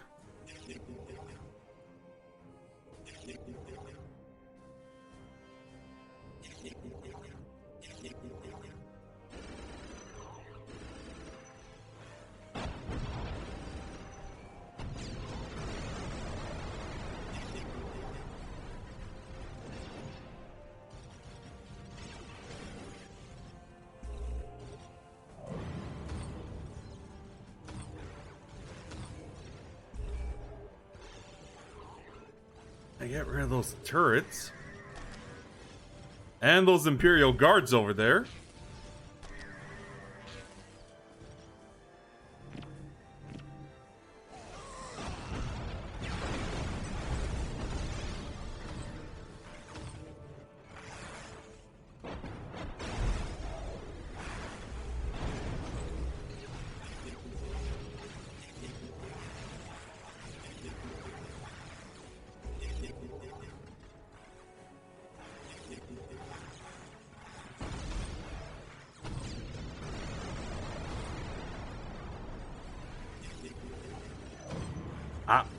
There's a lot more where that came from.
Alright, let me build a greater...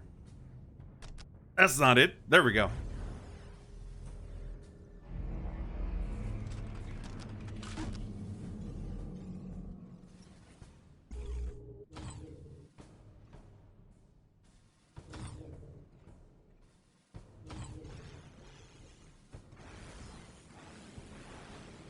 And hi, Roger. How are you doing tonight? Or Twilight.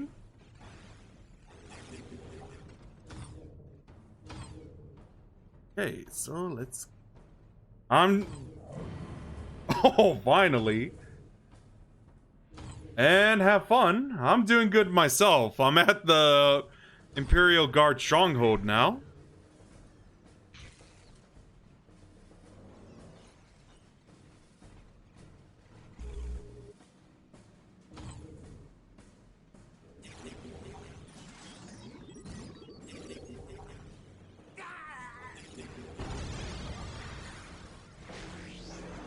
Better take out these things. Anybody on the side. Like that.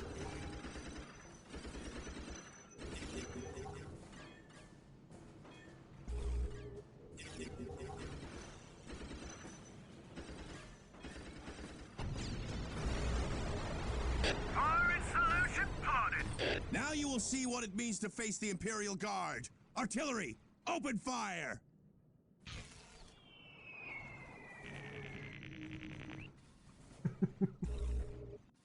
And I know where exactly the air support is. Alright. Basilisk artillery platforms are covering the bridge north. Destroy them to open the way.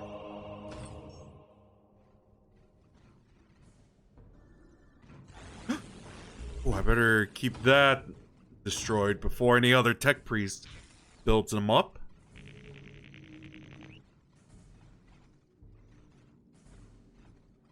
Ah, I see. I'm just playing this on easy. Because, yeah, I'm just playing all 7 factions. And I feel like it'll get tiresome if I just play it on normal. Alright, strategic point going down. Going on this side. I gotta take care of this Bane Blade over here. So, is it true that Bane Blades were actually scout tanks during the golden age of technology?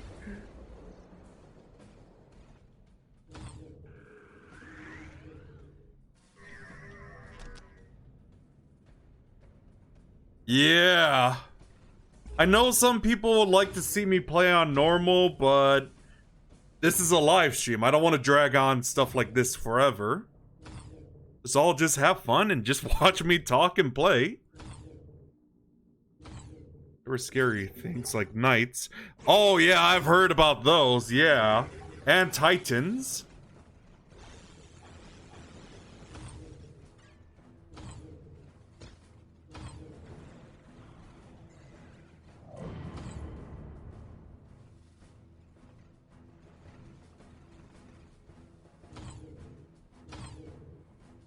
Though, if it's really true that Bane Blades were just scout tanks during the golden age of technology, that would be pretty frightening, and I don't think I could save this obelisk, so I'm gonna retreat. Here they come!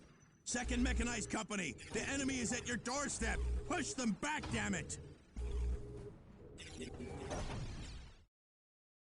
A mechanized company has a forward base on the south side of the river, which they are relaying targeting information to air support units. Destroy all the installation there to stop the attacks on your troop and halt all airstrikes.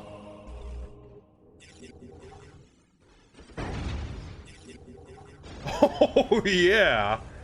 So I've heard.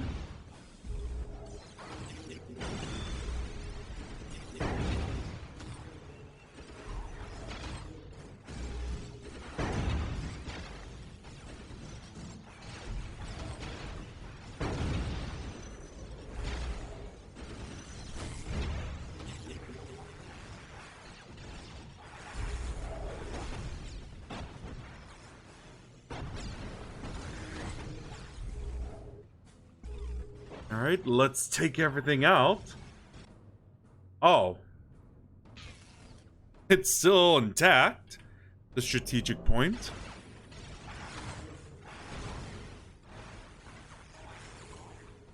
Oh, let's get rid of that before any other Bane Blades come around.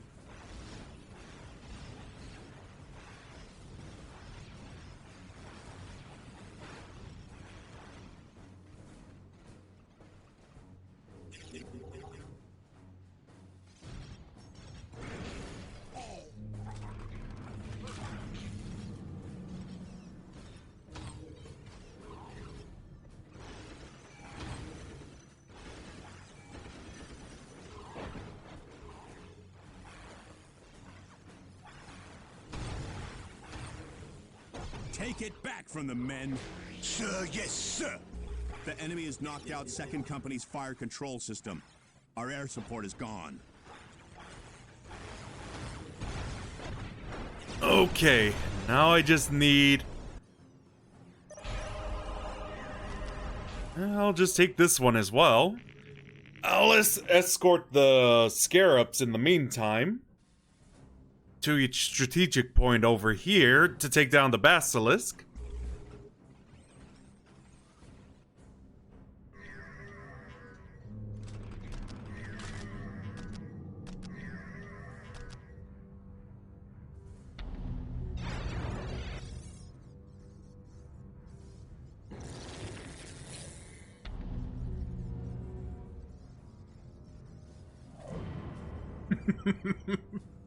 I like the sound of that, especially with Imperial guards.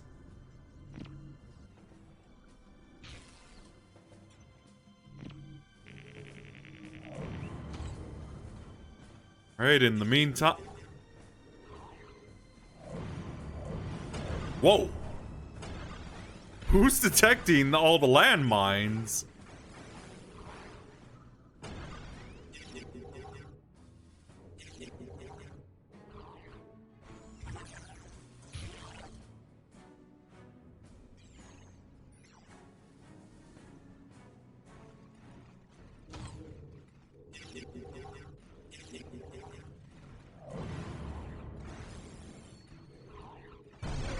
You know, like I said before, I'm surprised GW hasn't been sued by Lucasfilms for using the likeness of the ATST with the Sentinels.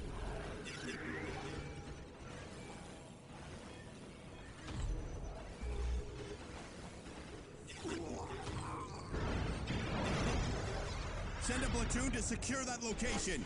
Executing your orders, sir.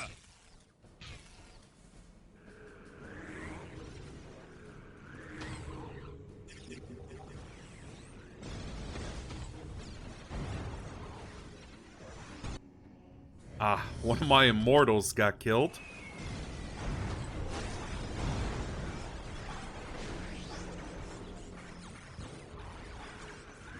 We must disrupt this attack. Tell the Vindicare Temple to eliminate their commander. One chance is all I need. Like I said before, is that you, Steve Bloom? Let me take care of the rest of these guys. Oh, Disney already... Oh, I see. Is that why they changed to the Astra Militarum? Take it back from the men. Sir, yes, sir. Well, I better get away from that.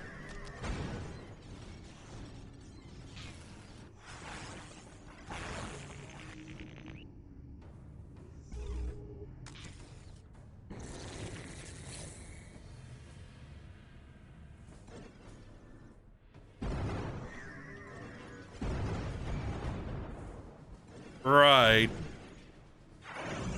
But I'm surprised GW is still selling Sentinels as well.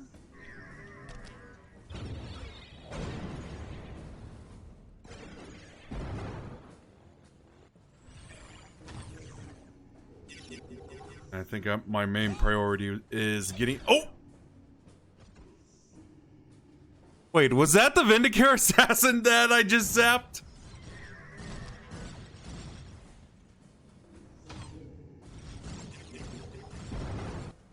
Okay, that's pretty cool. Send a platoon to secure that location. Executing your orders, sir. Ah, okay.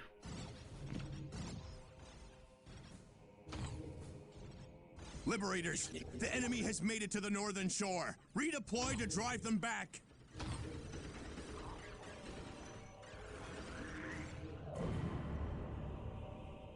Ah, there you are. Get them over here.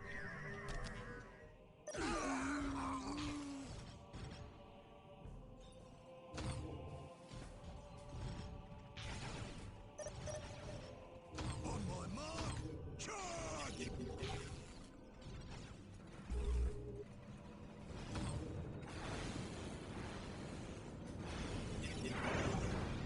All right, take care of all these basilisk.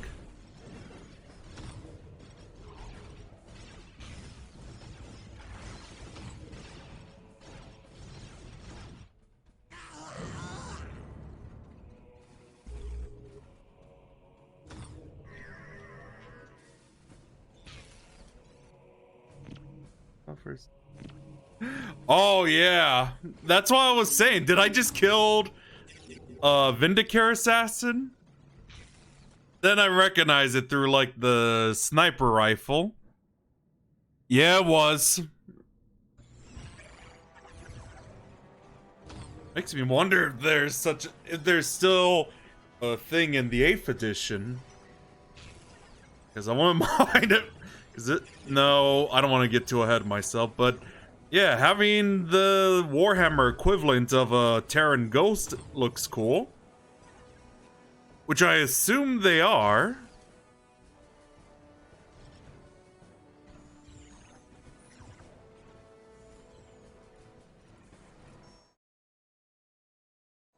Oh, there's a few. I think there's a few more I need to take care of.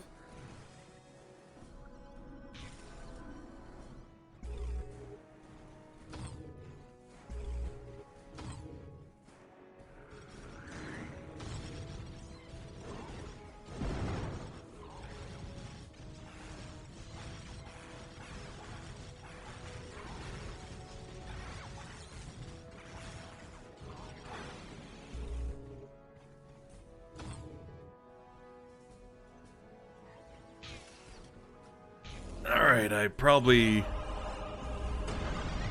should get them away from the mines, but yeah, I really need to upgrade that obelisk as soon as possible. Oh, I see.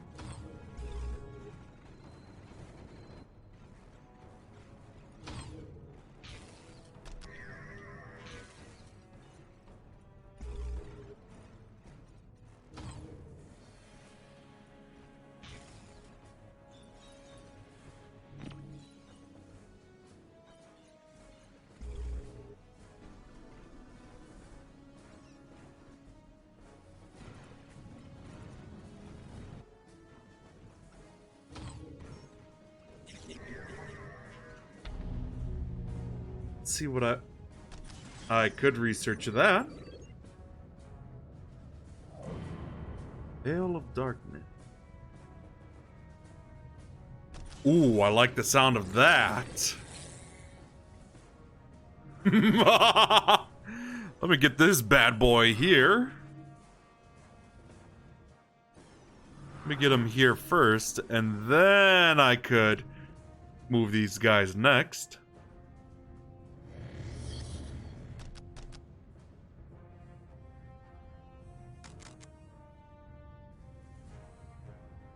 Oh yeah, I've noticed that.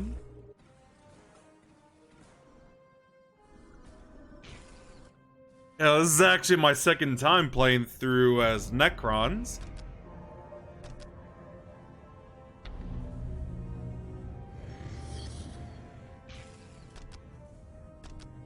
I won't be finding a relic soon, because that's what's powering up the cannon here.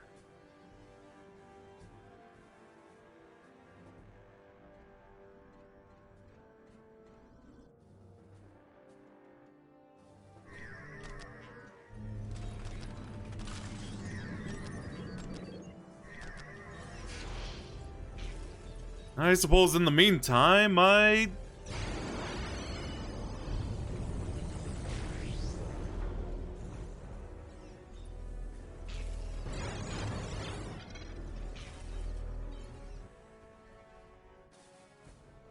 Ah, there he is.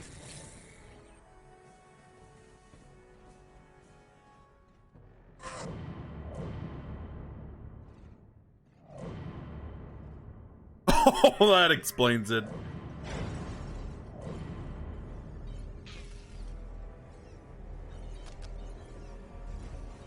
All right.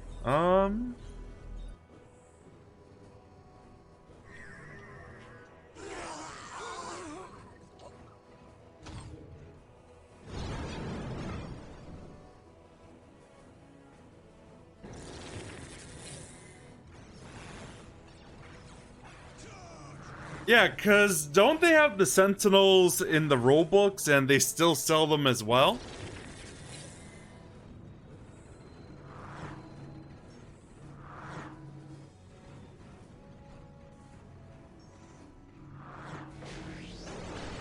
Or Codex, I mean? I know they're in Rob's. Ah, I see. And okay. That's why I was saying, like, I'm surprised Disney hasn't sued GW for that. Just for the design alone.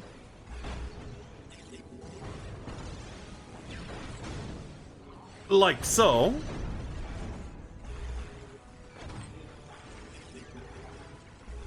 You know, one thing I will say about the Imperial Guards, that their designs really give me like a World War II vibe in their aesthetics.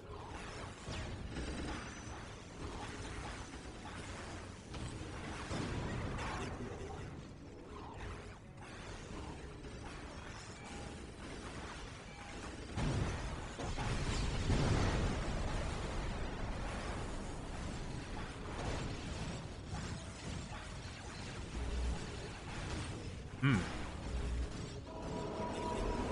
me focus on the building here.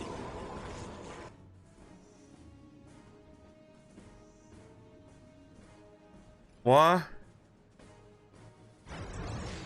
Yeah, I could see that. Especially from me, who plays a lot of World War II first-person shooters.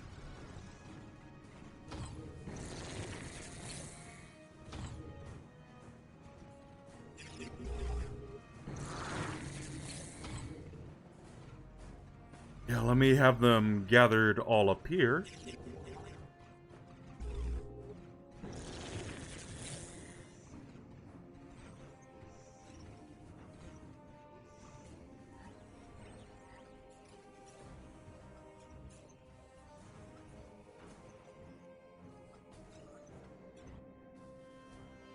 I'm gonna have to go with Twilight on that one. That's a bit of rude of a comment, because I play a lot of older games myself, like this one, for example. God, it's about to become 20 years old soon.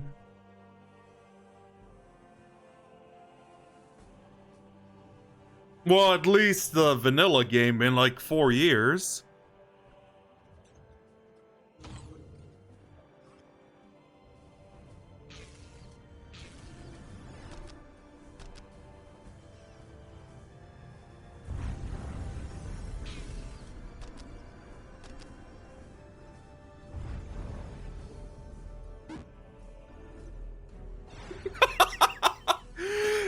Oh my god, let that sink in. In 4 years, games like Doom 3, Half-Life 2, what other games were there that were good?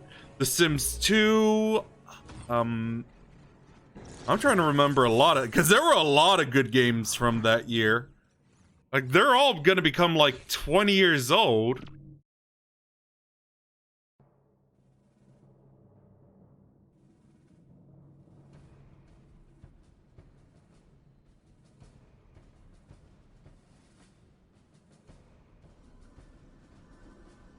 I don't know who I'm sorry, I had to laugh at that because that name sounds so obvious, honestly.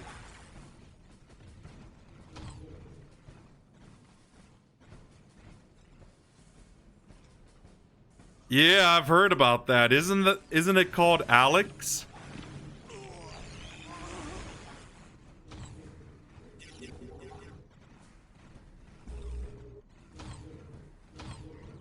Oh, even World of Warcraft is gonna become like 20 years old as well. It's like, oh my god. And it's still kicking despite the the popularity has gone down.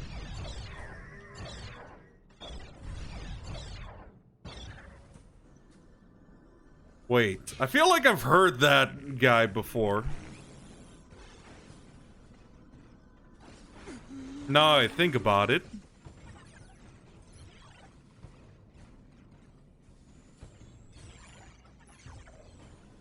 I mean, Mario 3 is pretty great. I mean, I played it when I was a kid, even as a toddler when I was playing on the NES, like at 2 to 4 years old.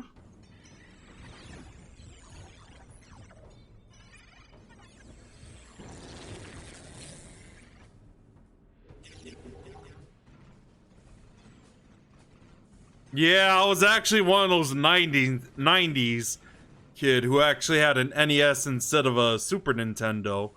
The times I did play the Genesis and Super Nintendo were on the emulators or at a friend's or relative's house. Oh, jeez, I better get him out of the way.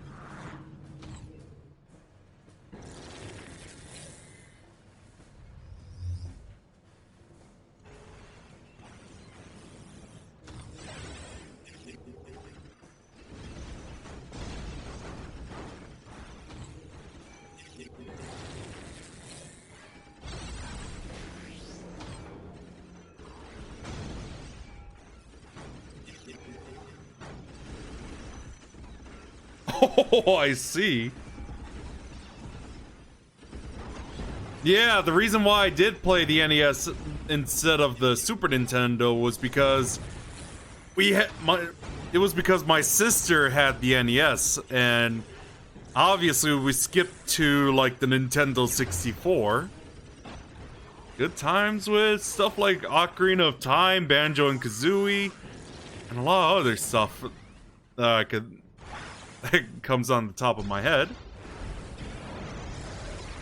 Like Paper Mario and Kirby 64.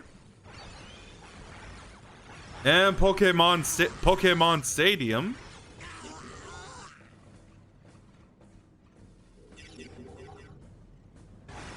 Yeah, nice try. Are the Scarabs. We must disrupt this attack. Tell the Vindicare Temple to eliminate their commander. One chance is all I need.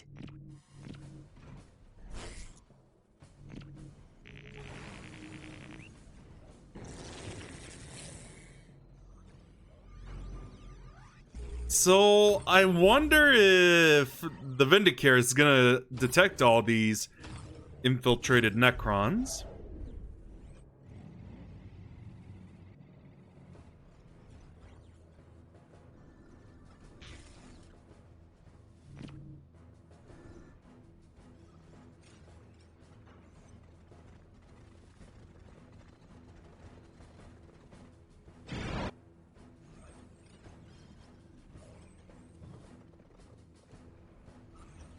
Ooh, good luck.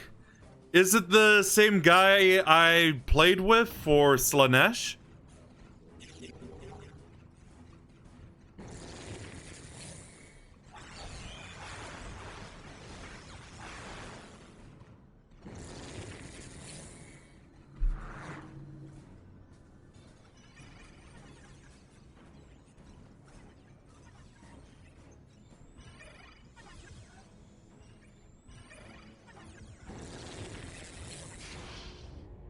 Oh yeah, I could make the Necron Lord the Nightbringer now, or...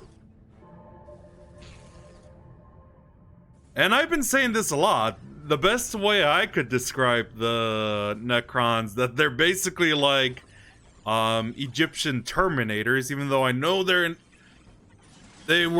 basically the Tomb Kings in 40K.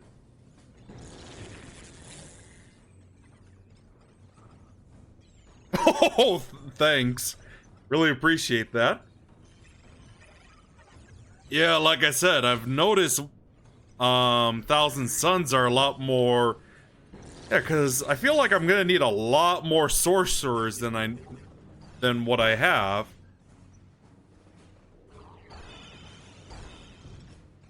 Oh, there he is! There's the assassin.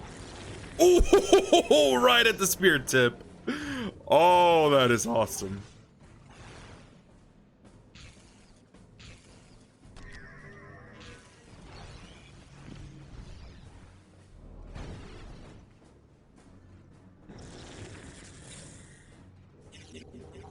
So, yeah, I might have to check the next round where...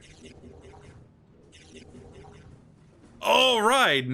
Now that explains why there was the choice I made was set as red.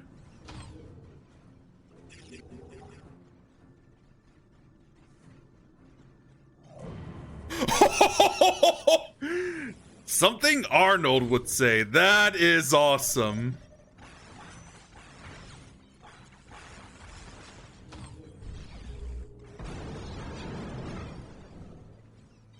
So, who should I bring to get barbecued? I'll just use these pack of warriors. Okay, that is cool. Just having the obelisk set to invisible.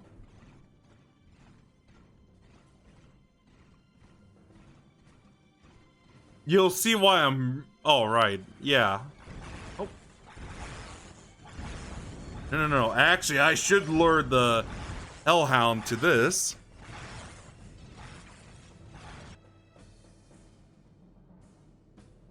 Ah, I see.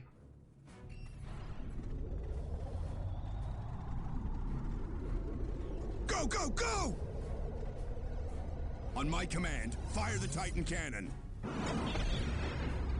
Fire! Boom shakalaka. I'm probably gonna be. I want that gun firing again. I'm probably gonna be saying that every time that cutscene occurs.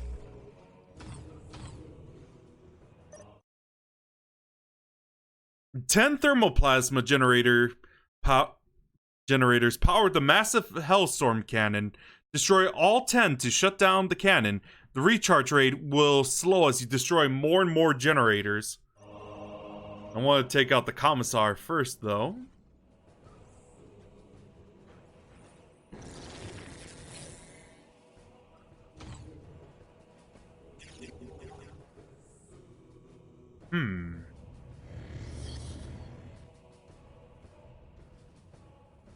Lobby 10.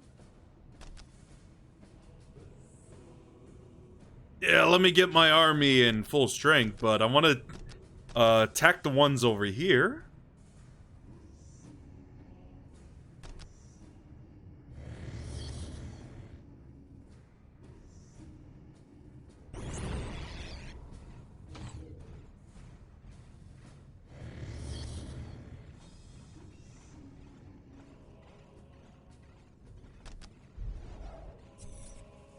Hopefully I got the math right.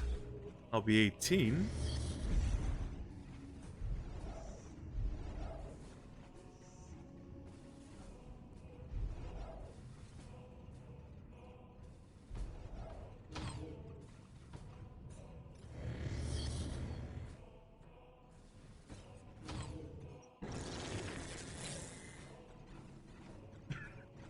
Yeah, best of luck to you. Yeah, because that's why I'm switching to the Tau, because I feel like the strategy I've been doing, like putting all the range units in cover and setting the melee ones in ambush, sounds a lot more Tau for me. I don't know.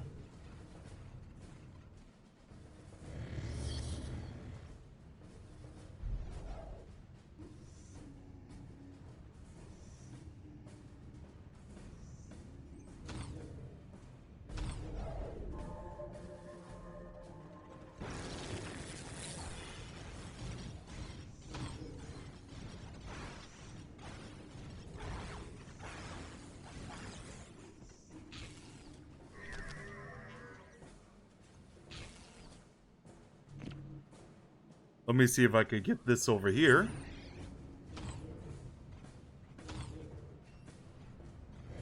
Okay, I got the math right.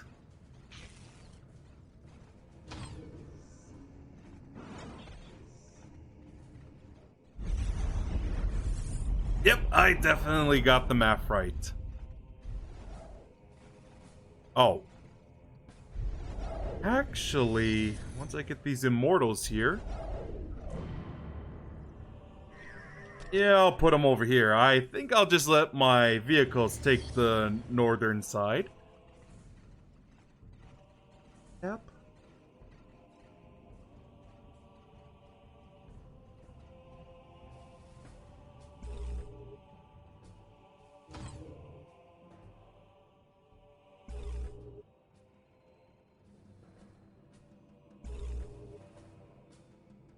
Yeah, I've noticed there isn't a whole lot of anti-infantry. Yeah, I know that. That's why I'm thinking maybe I should get some recruits on the side as well. As like the ambush units.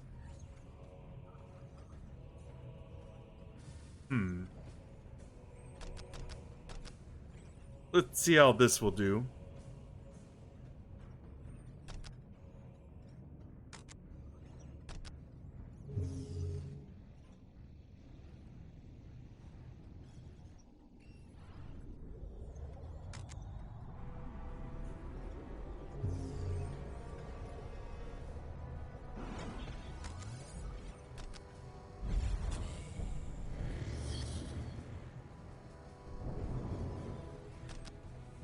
Okay, I like the sound of that.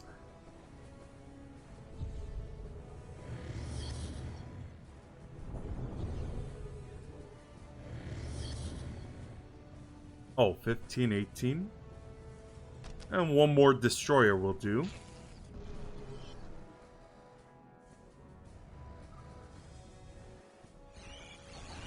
And don't go too far away from the army.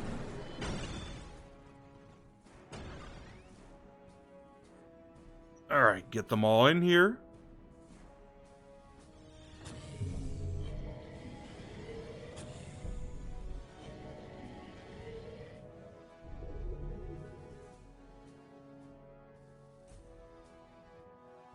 Ah, I see.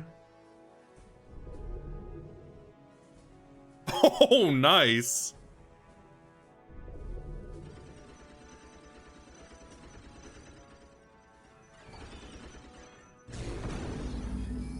Oh, I could have possessed that ATST. I know they're called Sentinels, but I have a habit of calling them ATST. For obvious reasons.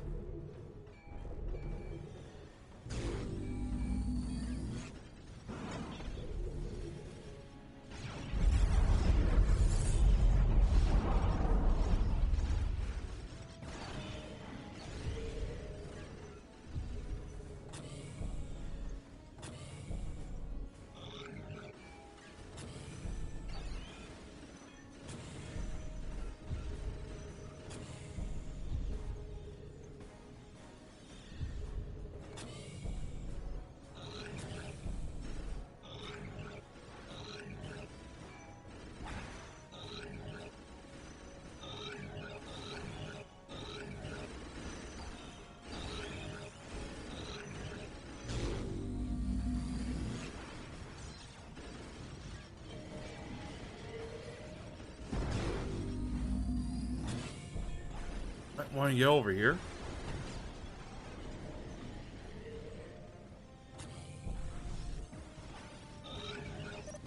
Yeah. That's what they look like to me.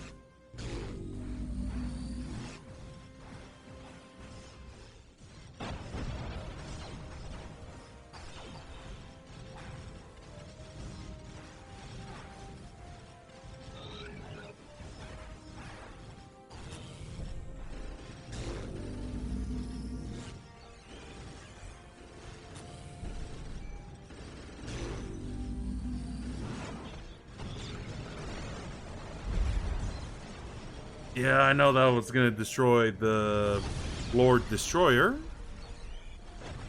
I'm tempted to try out the possess it against the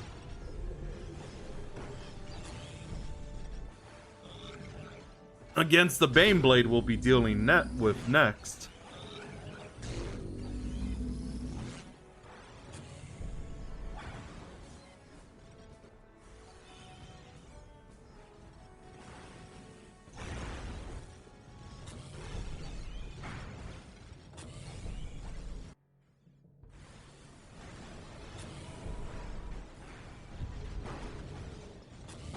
Oh boy. Yeah, I know that priest has made them invulnerable. I gotta take down this.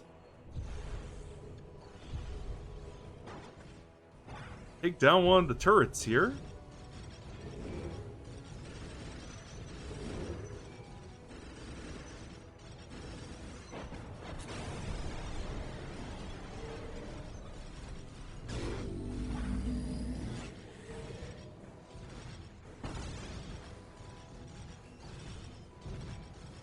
So, what time are you doing the match, by the way, Twilight? Because I'm tempted to just, like, cancel tonight's stream and just spectate. Because I'm expecting the Codex to come tomorrow. While building my Pathfinder team.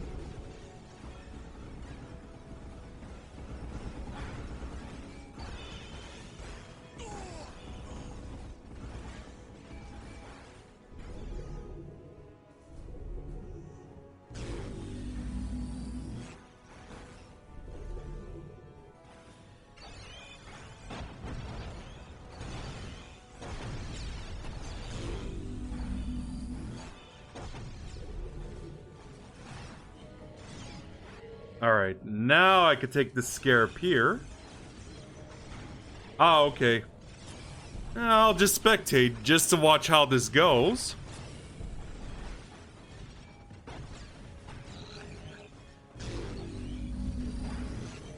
Better get these Lord Destroyers away.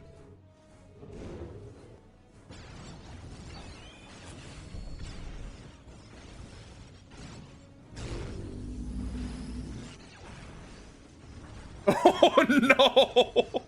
I guess the feelings are mutual regarding this now. I'll cheer you on then, just for the sake of it.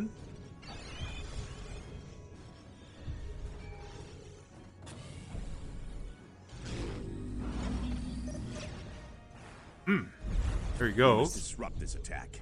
Tell the Vindicare Temple to eliminate their commander. One chance is all I need.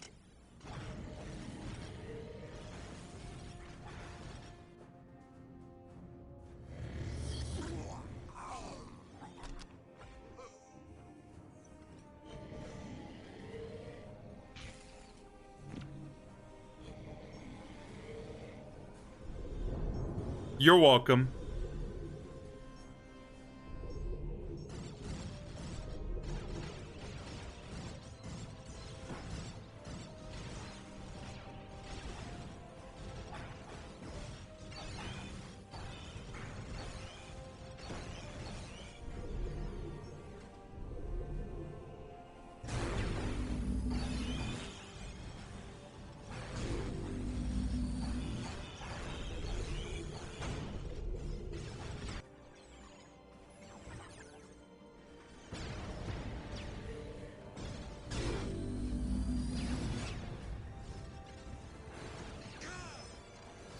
I haven't memorized his name yet, but yeah, one thing I've noticed, like, he makes the squad invulnerable.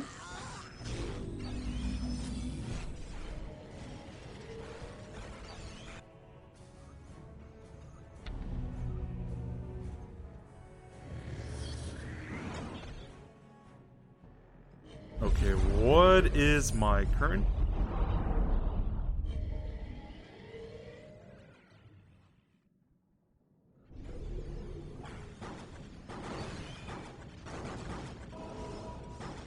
Oh no!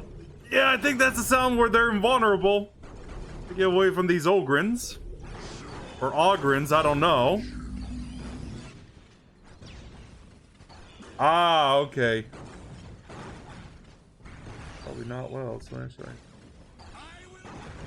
Yeah, I've noticed that, especially in the last time I played.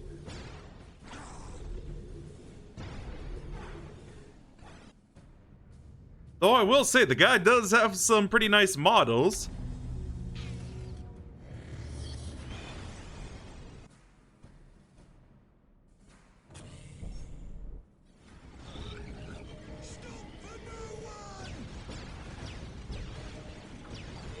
Bada bing, bada boom. Let's see how this works.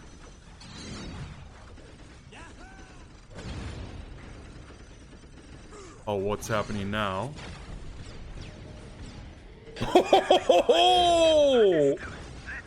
Oh, so they're like Banshees from Warcraft 3. They possess units. That is cool. I'll give it that.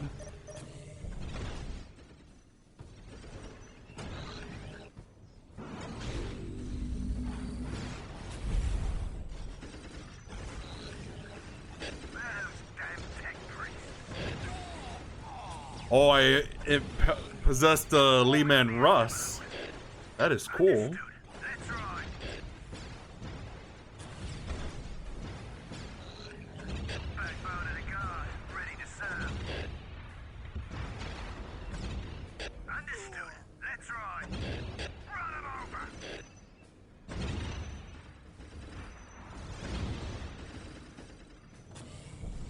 Also, did you see, like, the achievement this week where I finally completed Warcraft 2? Still, that AI, though, in the campaign.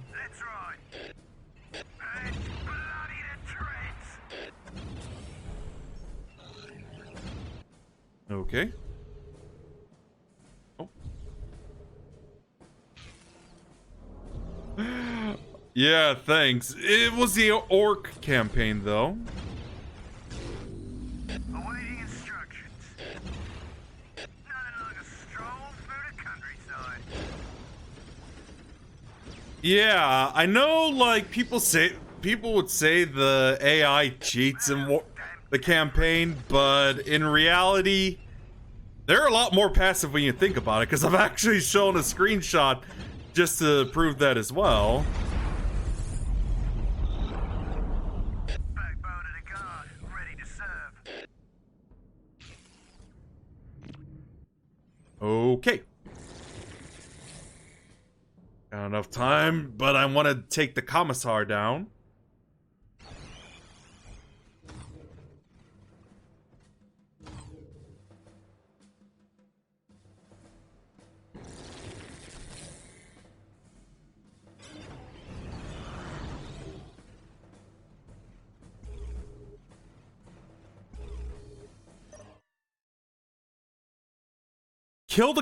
Kill Commissar Gebbet and his Ogren enforcers to break the company's morale. They may turn against Governor Militant Alexander once Gebbet is gone.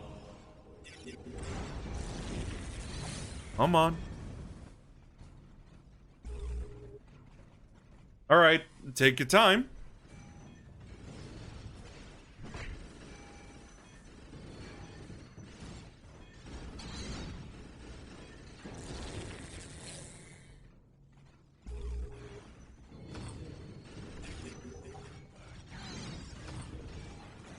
Get him! Get him! Get him! Get him! I am ready to die for him.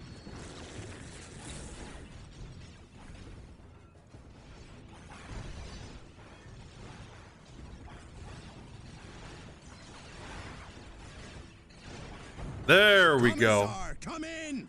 We have purged your bootlick, Governor. You will be next. Damn you, monster! You know, when I was playing as Chaos, when this happened, I was wondering, did those guards become heretics as well? That would have been a curious thing to see.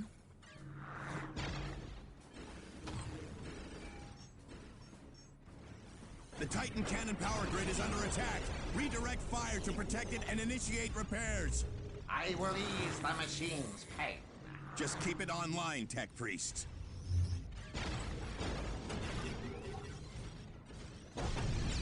Time for payback!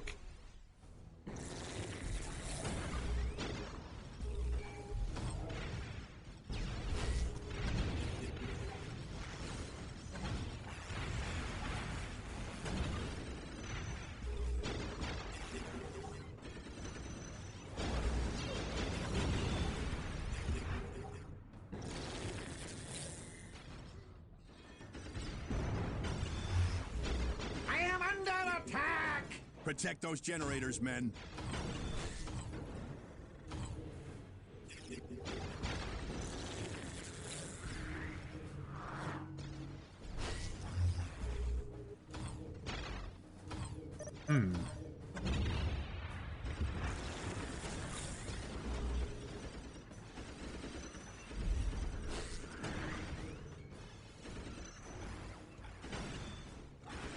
I am under attack! Protect those generators, men.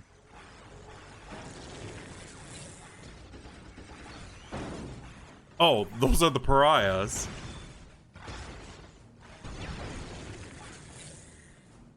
The power grid is gone, but the Emperor is still with us. Give them hell, men! Build your own thermoplasma generators on the slag deposit.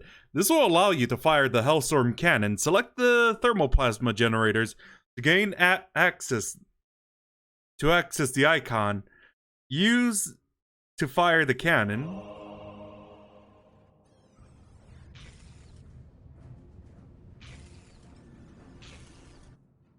Yeah, let me get all these guys here. Have all these guys back up the rebel base. And I'll purge them after, though.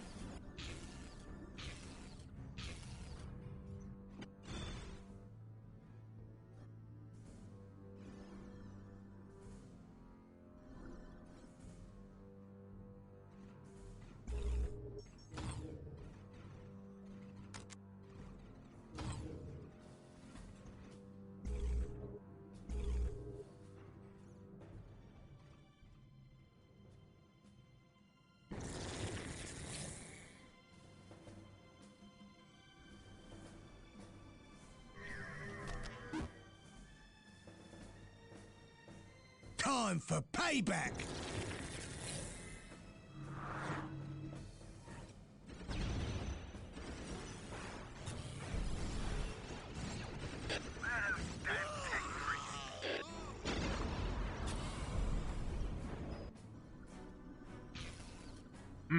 You guys better get out.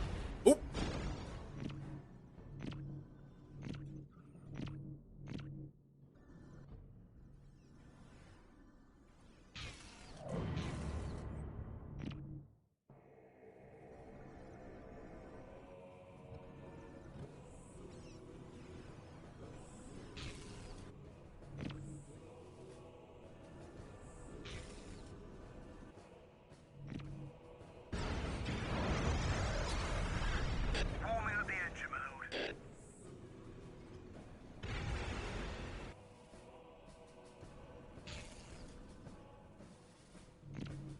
Yeah, I'll wait till all the scarabs gather around.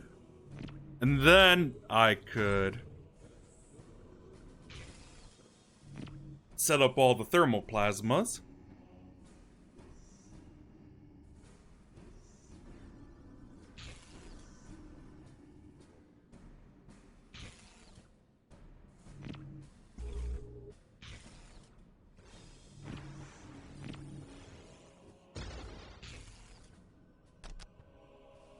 My lord, the enemy is building generators to feed power to the Titan cannon. This will allow them to fire the great gun. Damnation! Attention all troops. The enemy has control of the Titan gun. Use extreme caution when passing through the trench. The AI will probably just ignore it anyway.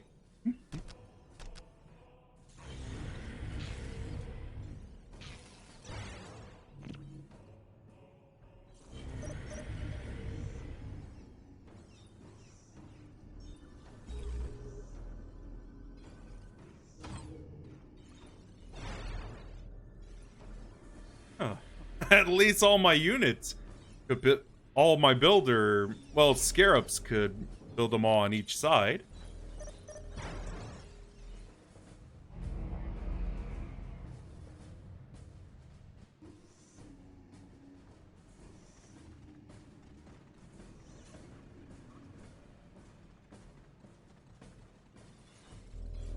Time for payback!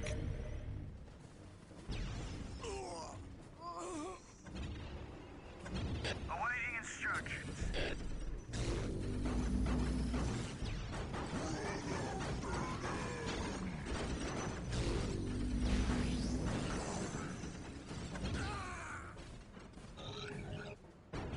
I wonder.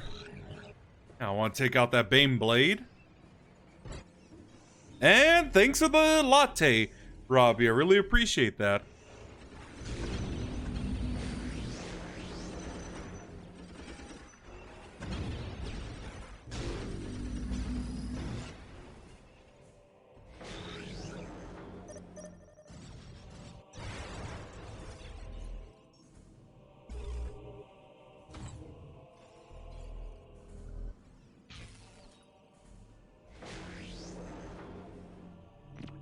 I should be using all the key commands as I should.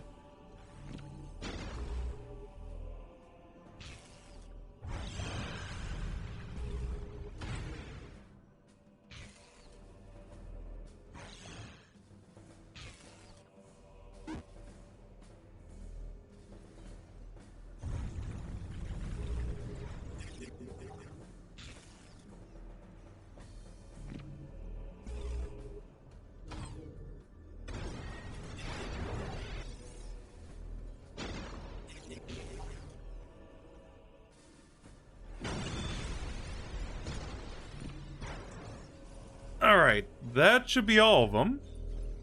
Now, obviously, I gotta take the relic next. Ready to win the war, sir. Orders received and understood. As soon as we beseech the machine's spirit.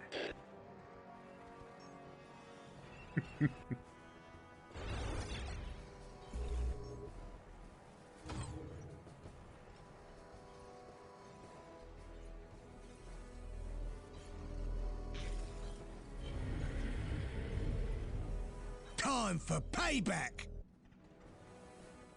More rebels coming in? Well, since I took care of the artillery, I wonder how far are they gonna go?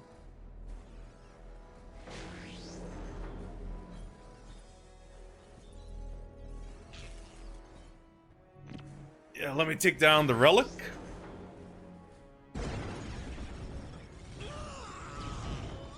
Standing by.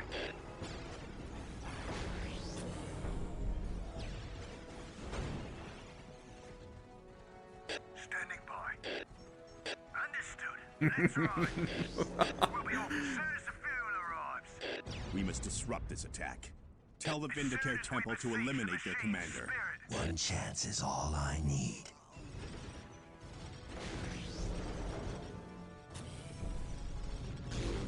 Ready to win the war, sir. Nothing like a stroll through the countryside.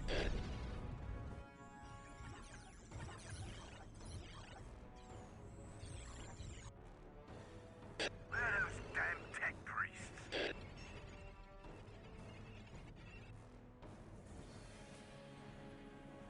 Awaiting instructions. It's bloody to shreds.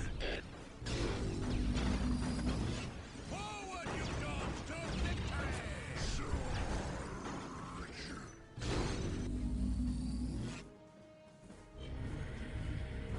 I'll just light it up just because I can.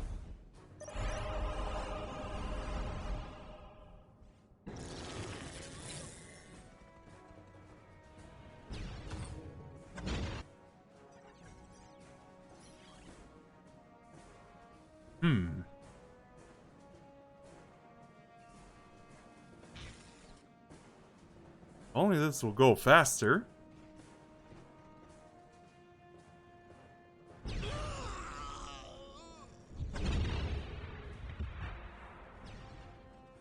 Awaiting instructions.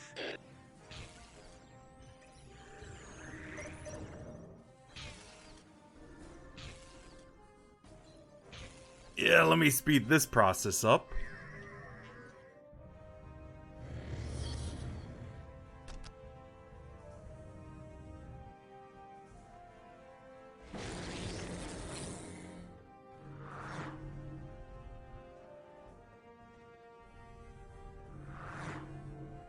Let's awaken the Nightbringer. The Nightbringer has come for you, Governor. Hold the line, men! Push these metal monsters back to the hell they crawled out of! So much fear, so much noise.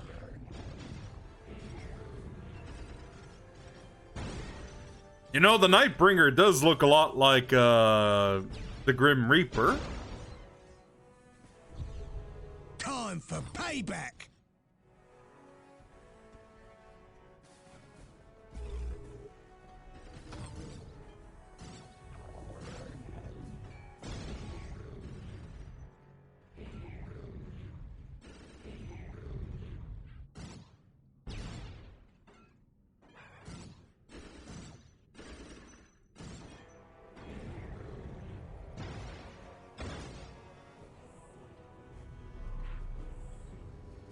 Backbone of the guard, ready to serve.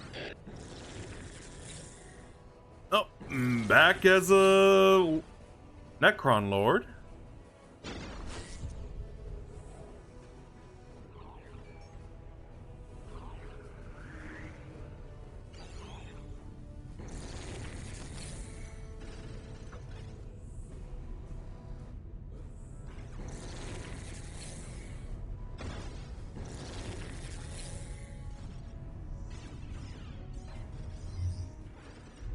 Where are those damn tech priests? What's wrong with the Tech Priest, though?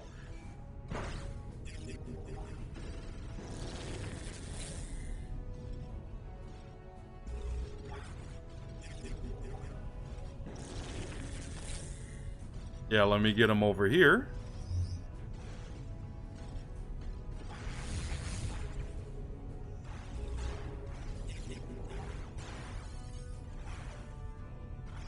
Now let's take this field command down.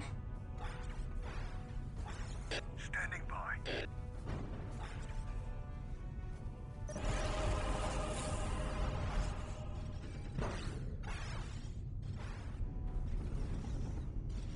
What's wrong with it?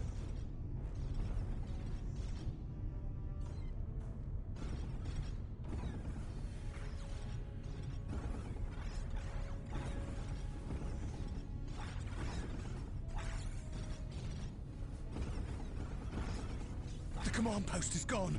We can't hold them back much longer. We can't allow the Titan cannon to fall into their hands. Overload the core.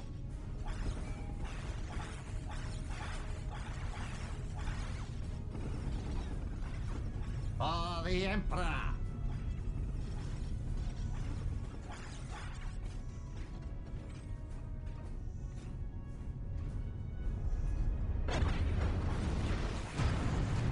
Boom!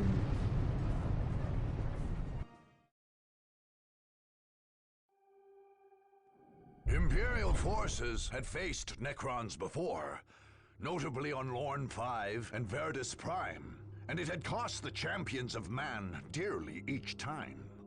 On Kronus, things only got harder. And when the Necron forces swept into Victory Bay, even the raw power of the revived Hellstorm cannon could not stop them. The Necrons showed cold contempt for the works of man, as they murdered the last tech priests and guardsmen in Victory Bay. With none left to fear them and none left to die, they simply moved on to the next conquest. The remains of the great Titan gun, they ignored altogether, even its mighty power, paling in comparison to the galactic genocide their gods demanded.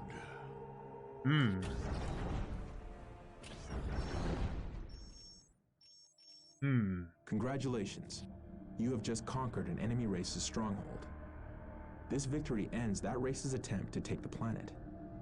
If you can conquer the 5 remaining enemy strongholds, you will win the game. There may still be some provinces held by the defeated race, but without a stronghold, they no longer have an army or the ability to attack. You can mop up the remaining provinces to gain the associated bonuses, or you can move on to other targets. I suppose I'll go with the Demos Peninsula next.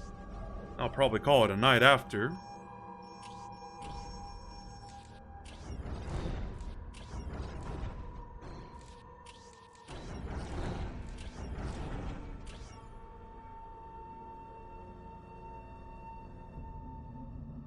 What? I didn't do anything, really? Alright, let me recon this.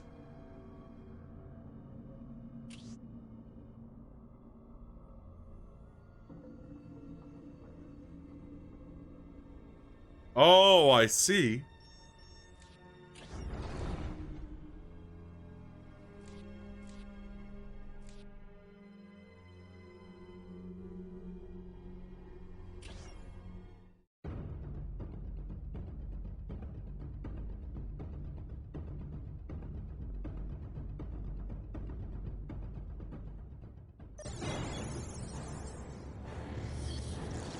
I'll get him at the bottom. Or actually... Shortcut!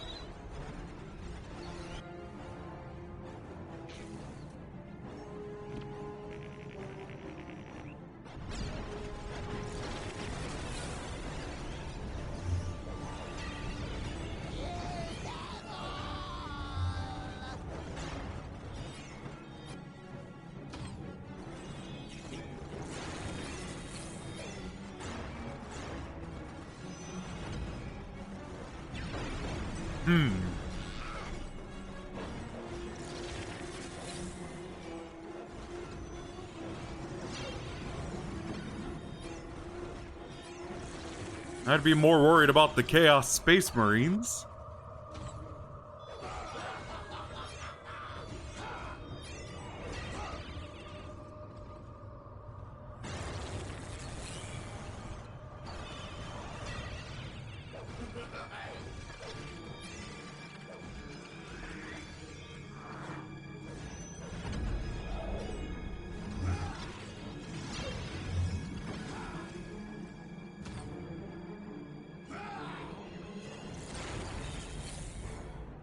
Yeah, get rid of that heretic.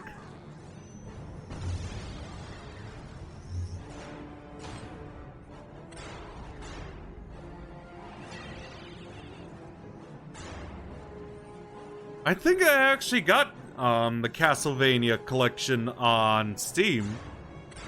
I need to play that.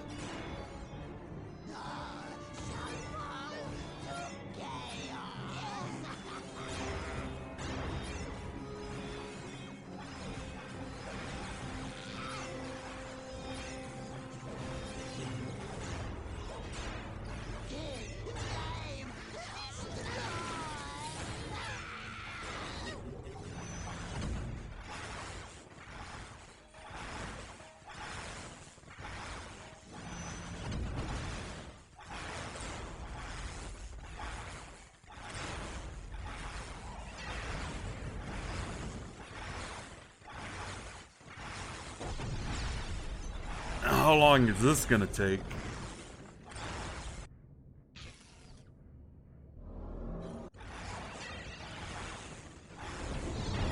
I see. Nope.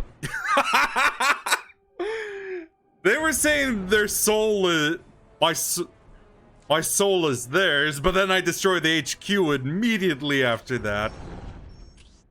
Whoa. Alright, let me save right here. And take down the Chaos Space Marine stronghold.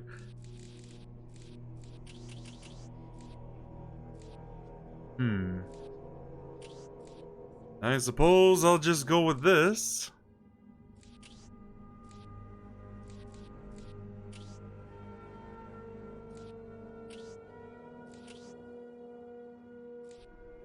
Alright. In a foul shrine in the Deimos Peninsula, lost souls summoned the Black Apostle Eliphas to Kronus. There, the Word-Bearers raised their black temples and launched their assault on the world. Eldritch energies split the earth with abyssal fissures and remade the lush jungles into a nightmare landscape, pulsing with ruinous energies. A master demagogue, Eliphas made an advantage of the fractious nature of those bent to chaos. Instead of relying on a unified defense, he allowed his champions and cult leaders to establish their own satellite temples, where they could pursue their own dark rituals. Any attacker who hoped to defeat the Word-Bearers would have to run a bloody gauntlet of heretics, including some of the Legion's most veteran Chaos Space Marines. Indeed, killing the heretics on Kronus was pointless so long as the Great War Portal and Eliphas's Bastion remained open. The dark spells of the sorcerers Amphion and Zethus maintained this massive rend in the fabric of creation, granting Eliphas endless reinforcements. So long as the Deimos portal remained open, there could be no victory on Kronus. Deimos Peninsula. With the 37 keys of Zinch, we open the way for our brothers. Zinch all day, every day. With the 1,000 whispers of Slanesh, we call to them. Ill Slanesh. With the 12 plagues of Nurgle, we fell their enemies. Nurgle's okay, I guess. And with the mighty axe of Khorne, we cut open the world for them. Born's cool, I suppose. Come forth to bear the word of chaos. Hear my warnings, unbelievers, carried to your minds by the power of the Prince of Excess himself. We have raised altars in this land so that we may sacrifice you to our gods. Veterans of 10 millennia of unholy war wait to grind you beneath the treads of their mighty boots. The chosen of Khorne hunger to add you to their bloody tally. The blood god himself has marked this land and will claim your skulls for his throne. There is no hope in opposing the inevitable.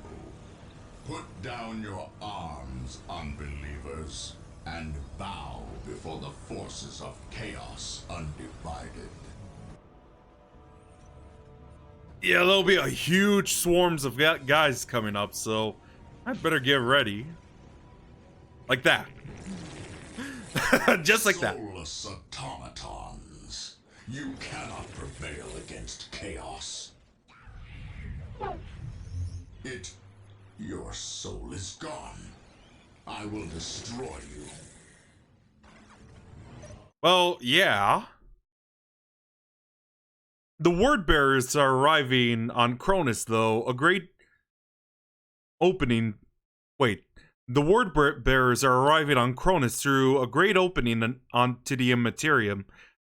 Seal this rift by destroying the portal structures to end Elephas, the Inheritor's crusade on this world. You take care of the cultists, I'll take care of the... Oh, never mind, they got it.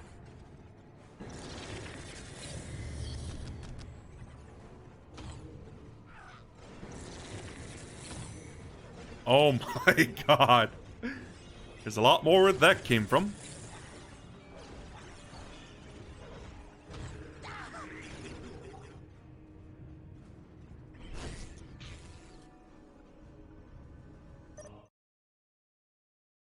The power of the blood god Khorne pulses in this cursed land, slaying any infantry who stray near his towers when it manifests. Capture the strategic point on the plains of Khorne to stop the pulse.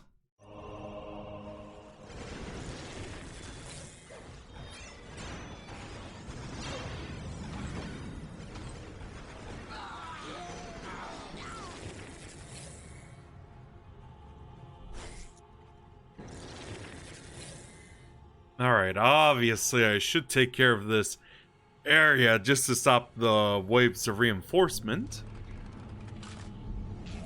But right now...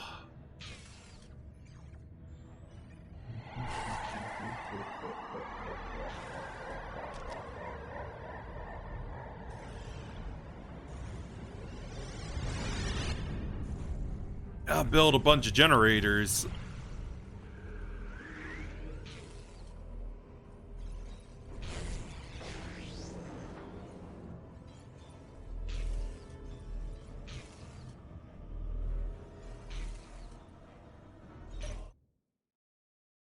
A Chaos Sorcerer has trapped some of your troops in the chains of torment. Slay the Sorcerer to free the prisoners.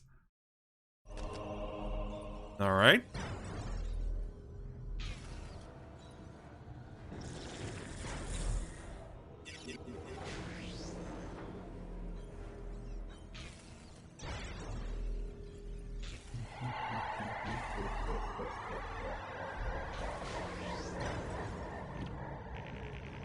I should get the strategic point.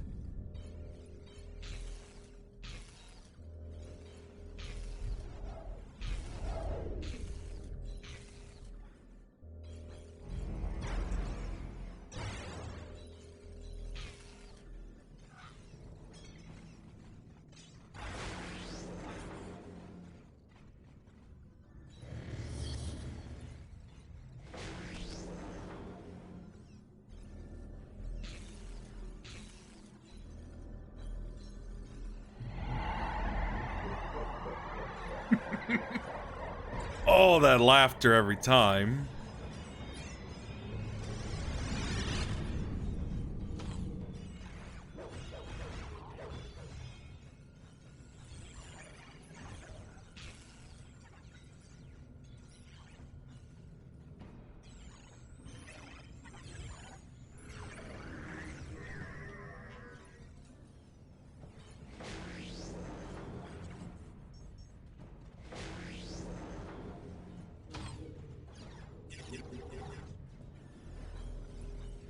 Alright, let me awaken the monolith. And let me repair this real quick.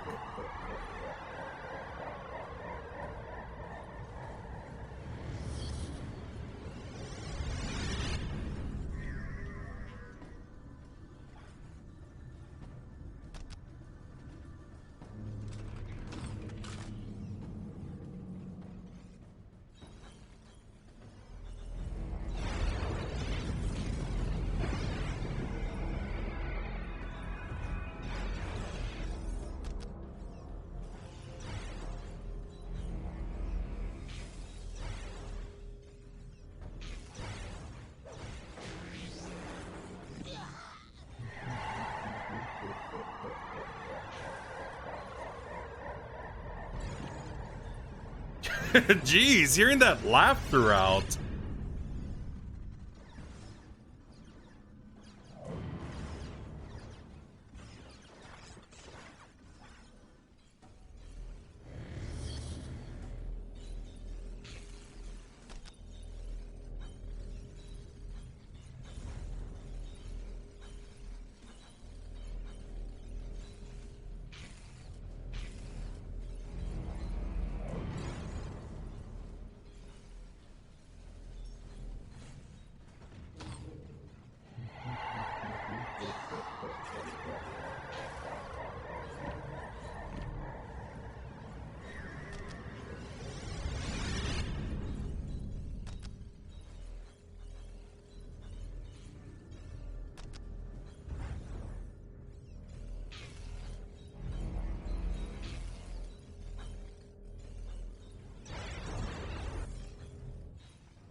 So how many more of these, like, power plants can I make? That's what I want to know.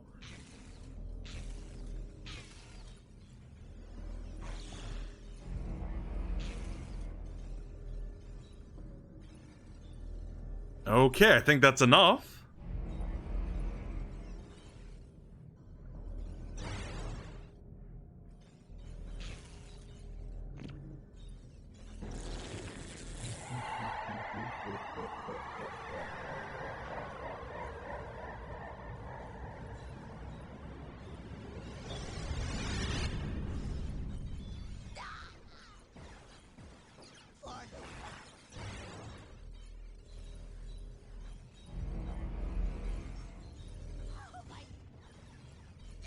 See the fate of my Crusaders.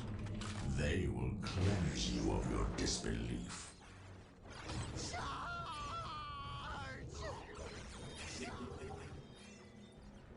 Yeah, let me get these pariahs here. Yeah, sorry if I've been quiet throughout. I'm just not sure what to say right now. So I need an engaged monolith for Veil of Darkness.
About time.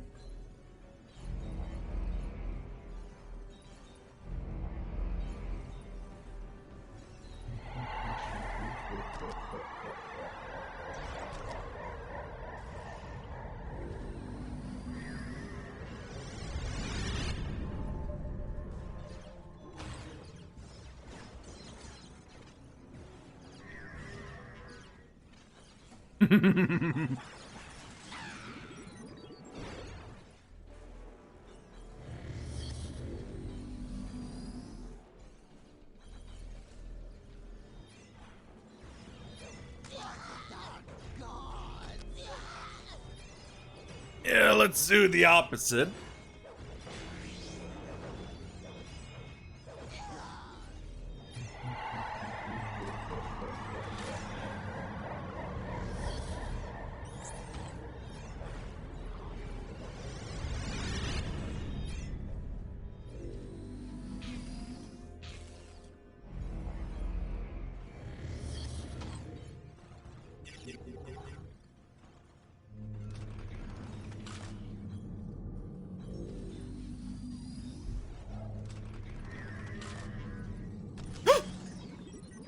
Ah, well. At least I could... I didn't mean to do that, I'm sorry.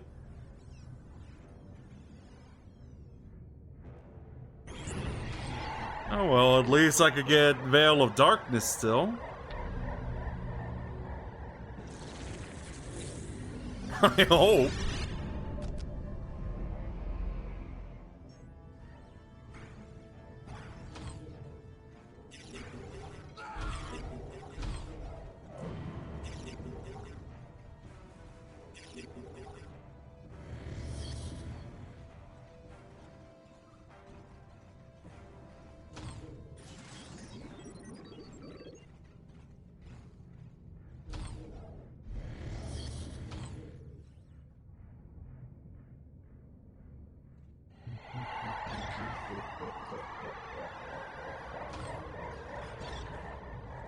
I'll let them take care of this side.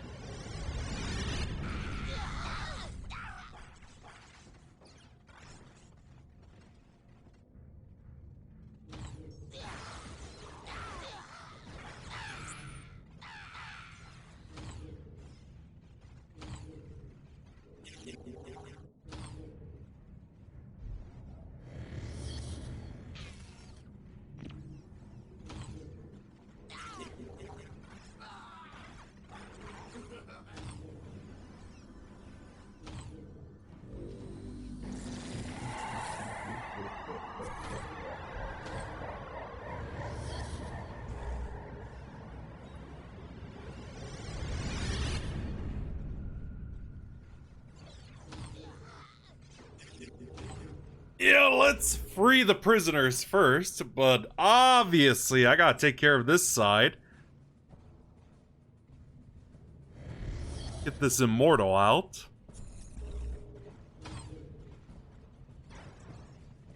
'Cause I know one thing, we're gonna be dealing with plenty of predators and defilers soon.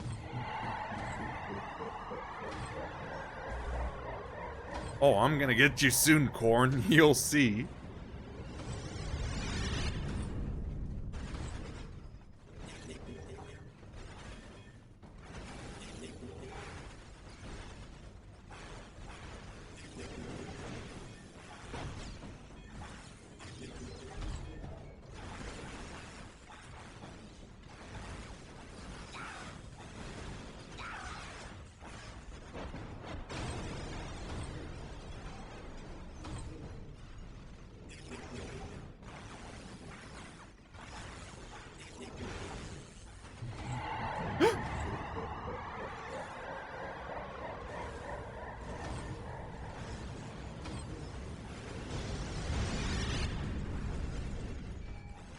Oh no! I lost a good chunk of them.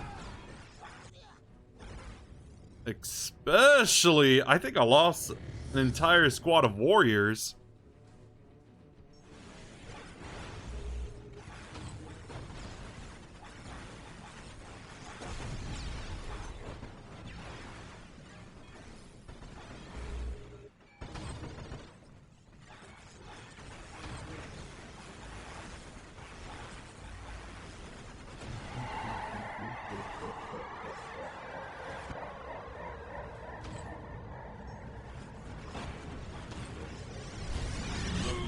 Of chaos are without end, intruder. You cannot prevail here. Well, at least I took care of that. Yeah, I was wondering when that was gonna kick in. Otherwise, Veil of Darkness.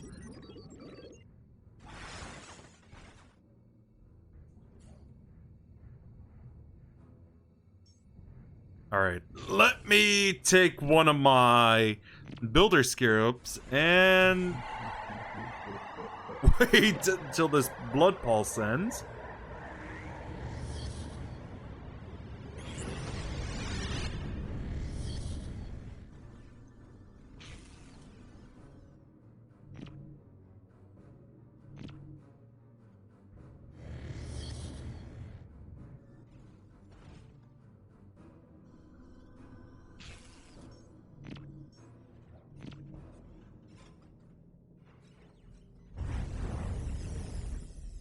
Yeah, build a thermal in the meantime.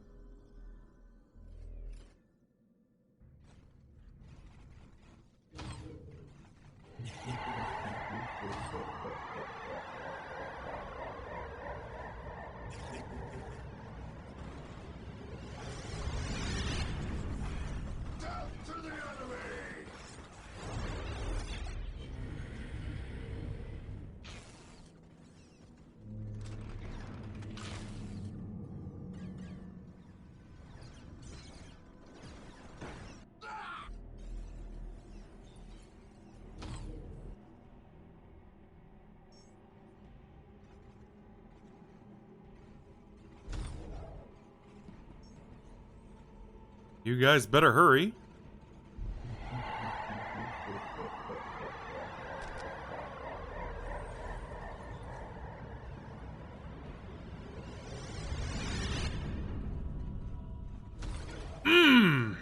That's another warrior down. It's pretty pointless at this point. I do have some pariahs to back me up.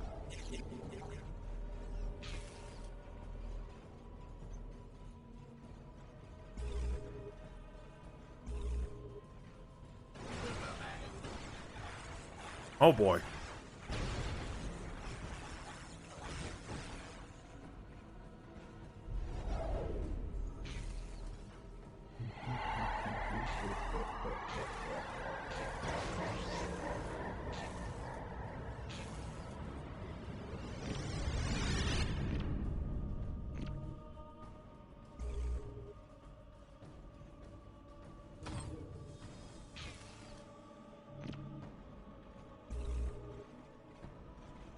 Alright, now that I'm gonna get this strategic point out of the way, let's keep on until the next blood pulse ends to free the prisoners. I know we'll be dealing with a bloodthirster soon.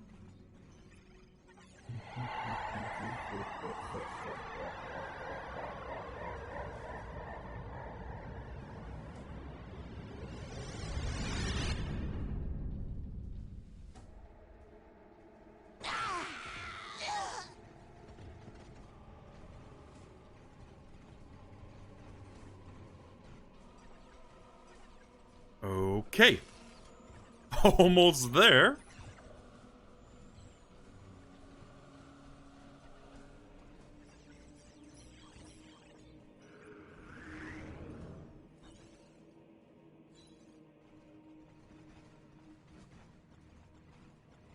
These warriors hurry up.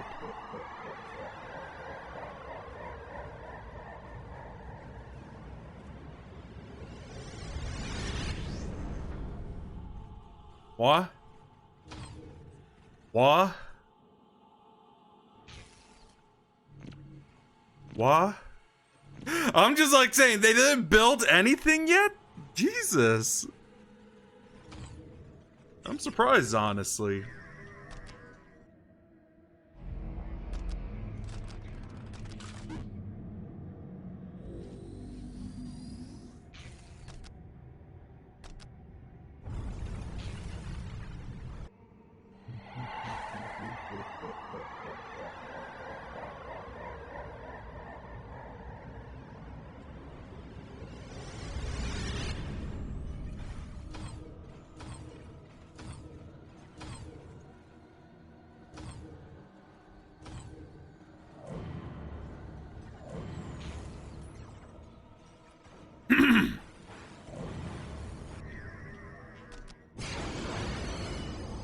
Yeah, obviously, I'll research the essence of the Nightbringer.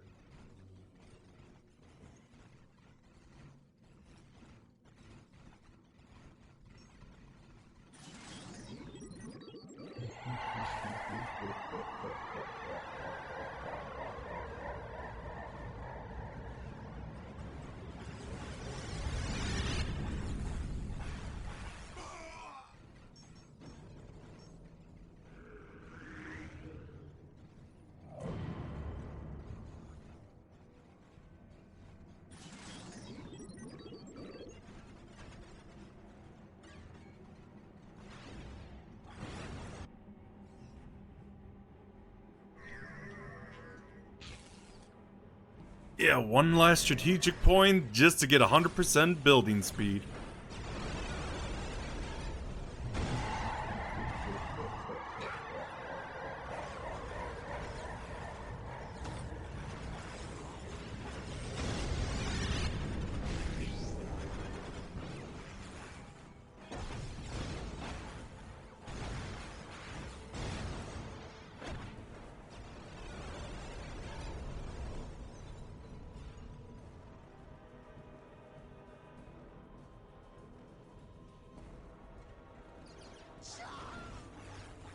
So, I'm surprised that Bloodthirster hasn't come around yet. Kill or be killed. It is all a service to chaos. Behold the power of chaos. This world is ours now and forever. Okay, is that the cue? Doesn't sound like the cue.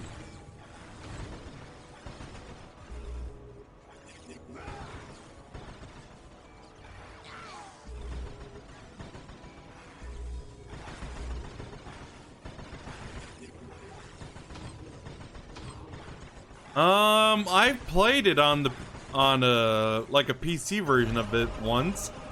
It was pretty interesting.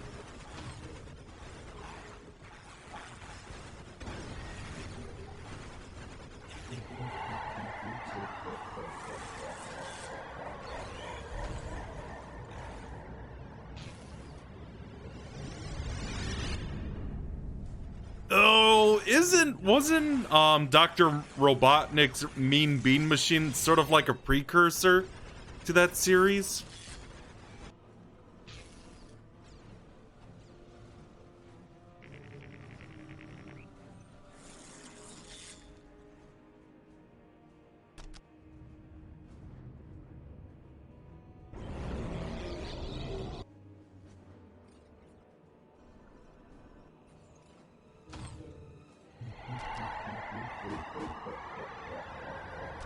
Alright, summon all the honor guards here. Pretty handy, if you ask me.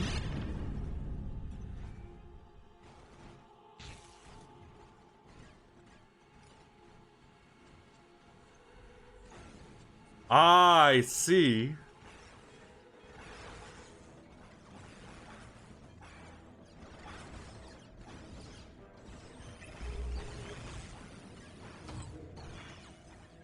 But yeah, I do know about Pio Pio.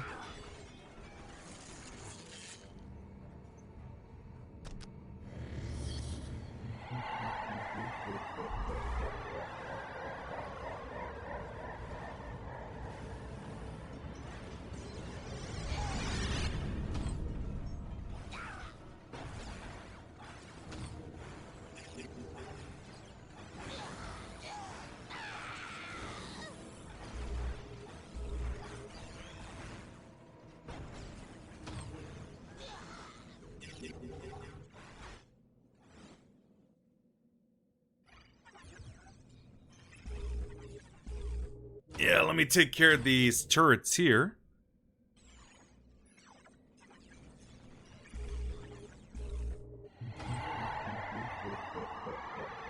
Yeah, this is exactly where the area is. Obviously, I want to take it out before I take everything else out with all the waves of enemies.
That's a pretty nice formation.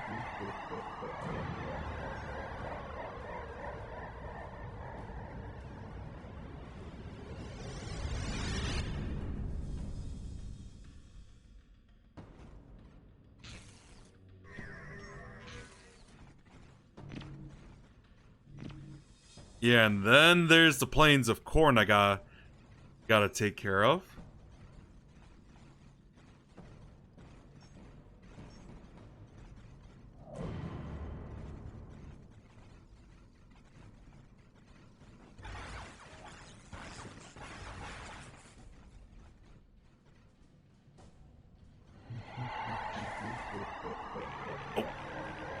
Whoa, what was that? Oh! That was a defiler.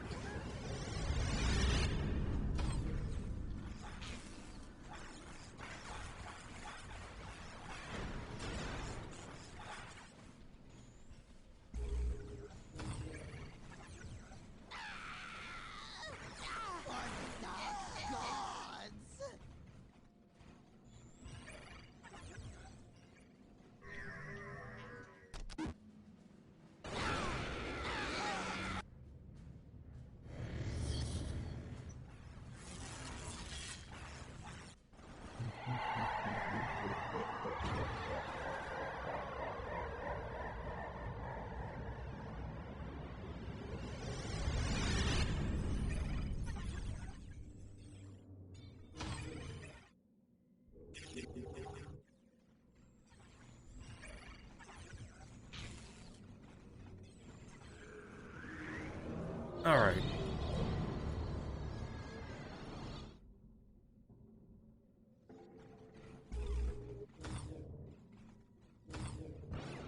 I better take care of that. I really hope all those Necrons get out of that blood pulse.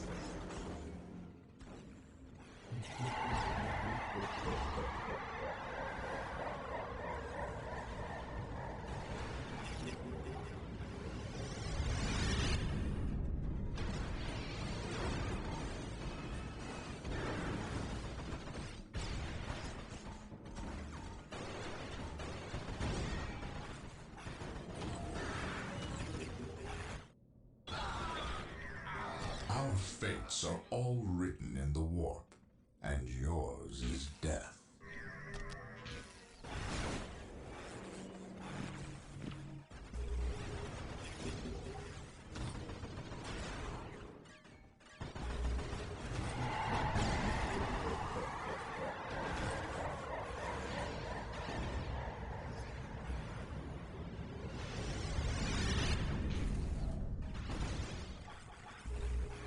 Yeah, let me get rid of this turret, and then I'll probably stop all the blood pulse.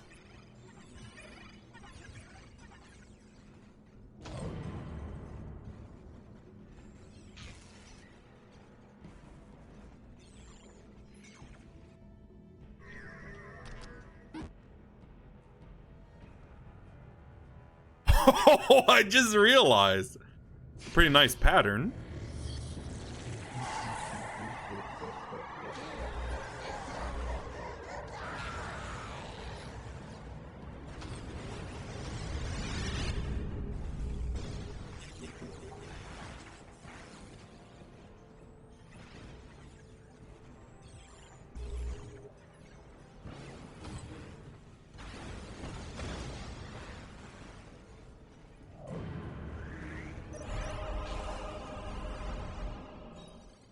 That ends all the blood pulse. Yeah, let me get these honor guards back here.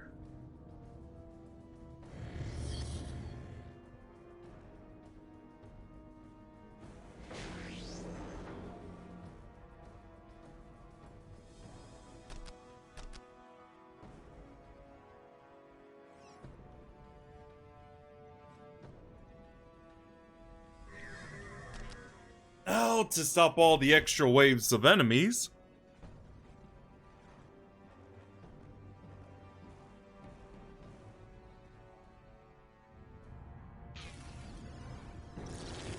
And get the Necron Lord here.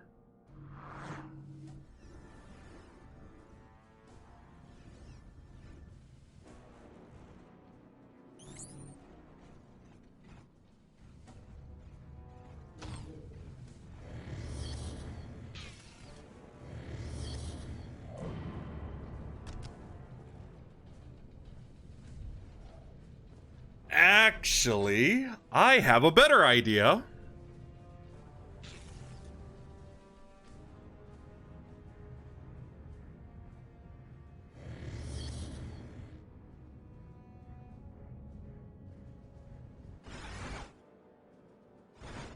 By better idea, I mean for this side.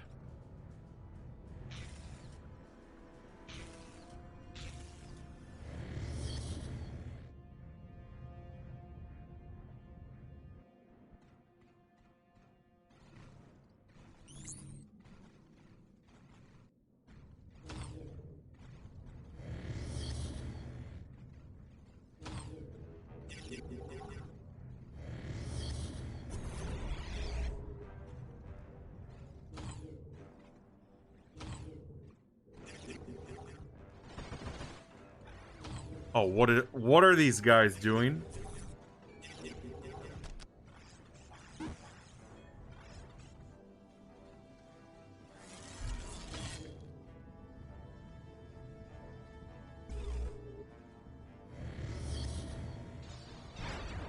Time to wake up! Welcome back, by the way. Now I'm in, like, the Chaos Space Marine stronghold.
It's alright.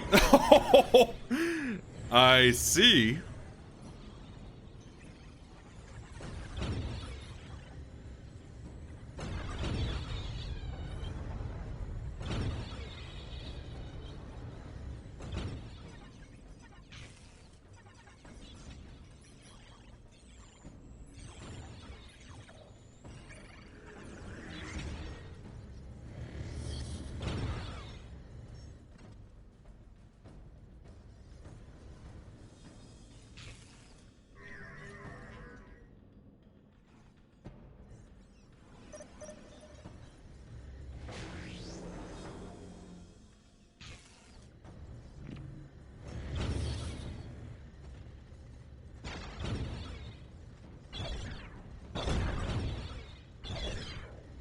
Mushroom cloud, though.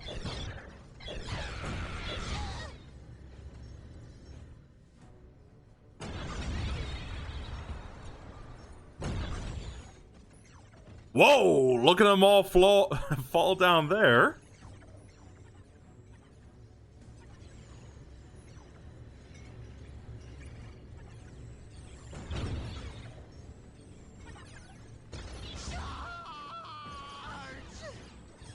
My legion will burn your false idols to ash.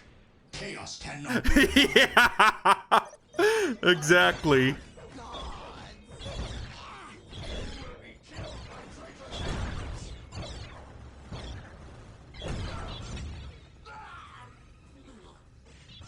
Oh, let me get rid of the turret real quick.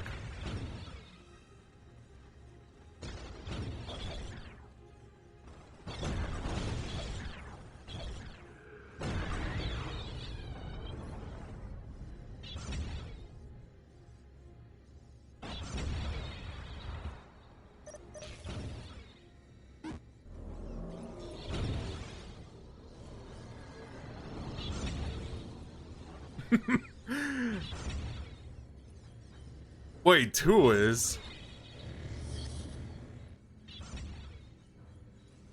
Alright, I think you're talking about me, I assume.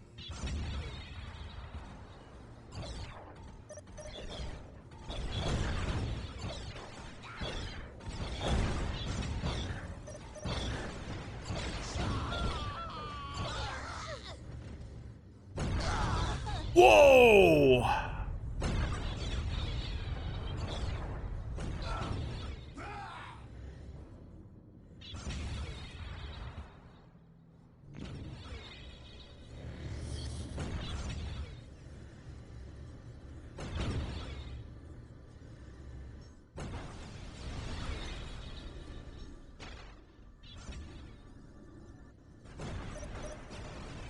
Ah, I see. Oh, Jesus. Gotta get away from that turret.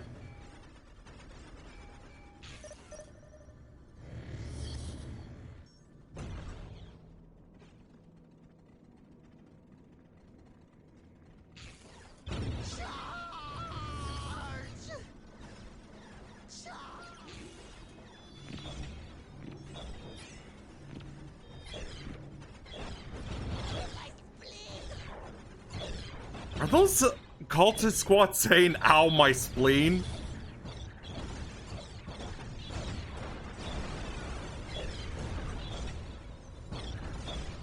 I remember I used to hear that a lot in, like, Fairly Odd Parents.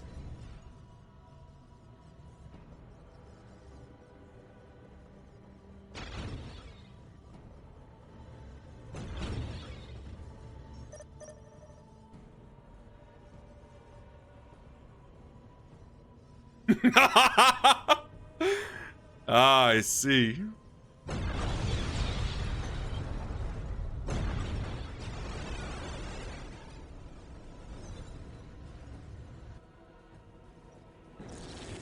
I suppose I'll go wild in the meantime. I have not seen a sign of the Bloodthirster.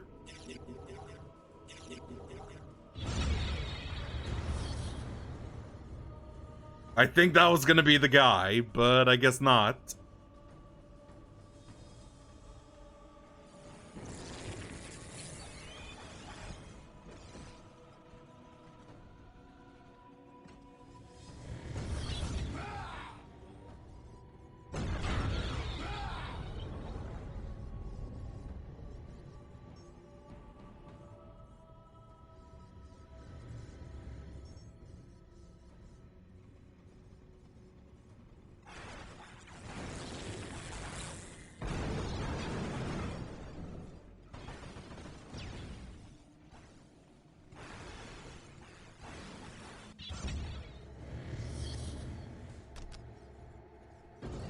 Alright, I'll let them wreck this place here.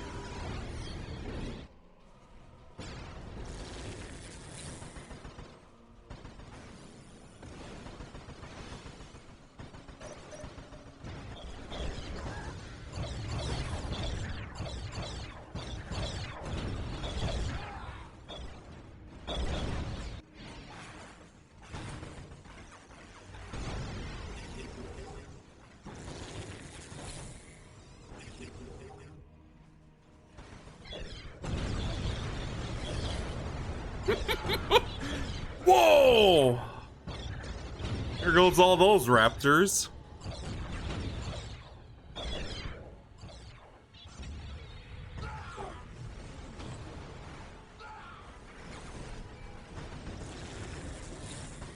Bada bing, bada boom. Bring in the Reaper.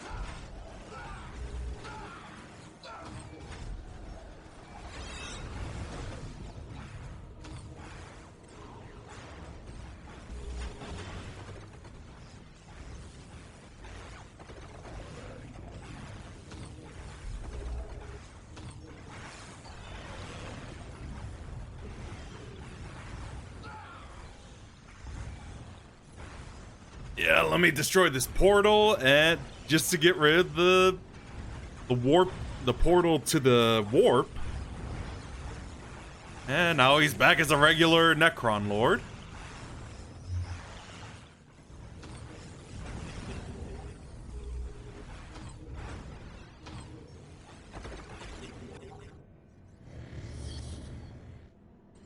Well, I guess that Bloodthirster event never happened.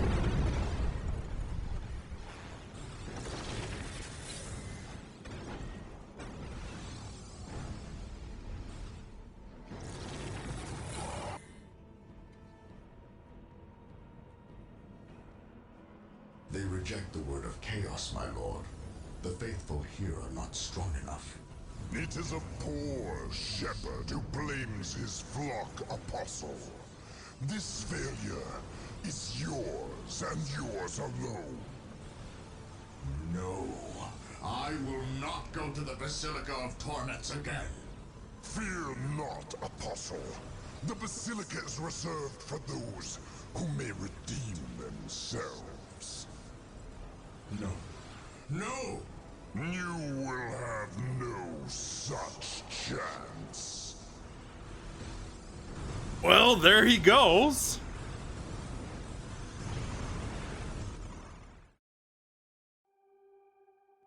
In the most ancient of Eldar myth cycles, there are tales of the Necron's bloodthirsty deities clashing with the powers of the Warp. Thus, the Necron assault on the Chaos Stronghold was something of a reenactment of that prehistoric war. The merciless wave of the material Necrons clashing with the unbridled madness of the Immaterium. Despite black sorceries and the rage of foul demons, even the traitor Space Marines could not stop the unending tide of Necrons. The Nightbringer's servants remained in Deimos for some time after their victory, seemingly focused on purging the very soil there, which had been tainted by the power of the Warp. Necron Goss weaponry atomized every last Chaos Temple and artifact left, not to mention all the corpses and the unfortunates who survived the initial attack. By the time the Necrons moved to their next target, the peninsula had become a scorched desert of ash and dust. Ooh, 2,000 kills. Nice. Yeah, let me finish his body armor, and then I could go to the other weapons. I got 25 minutes, so I'll do a few more conquests, and then I'll call it a night. I don't think I have enough time for the Orc Stronghold.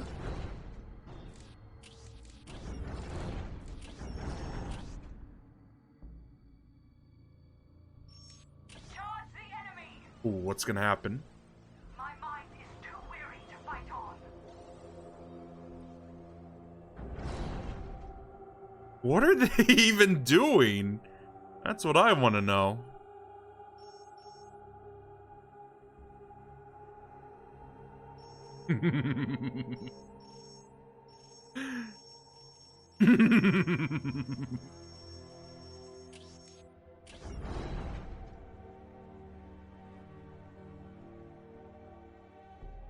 Ah, 2 bases.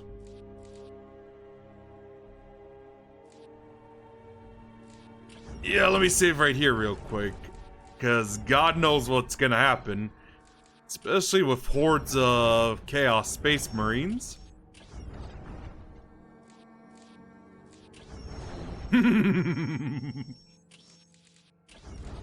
I'm sorry I have to do that. I'll save some of the money for later.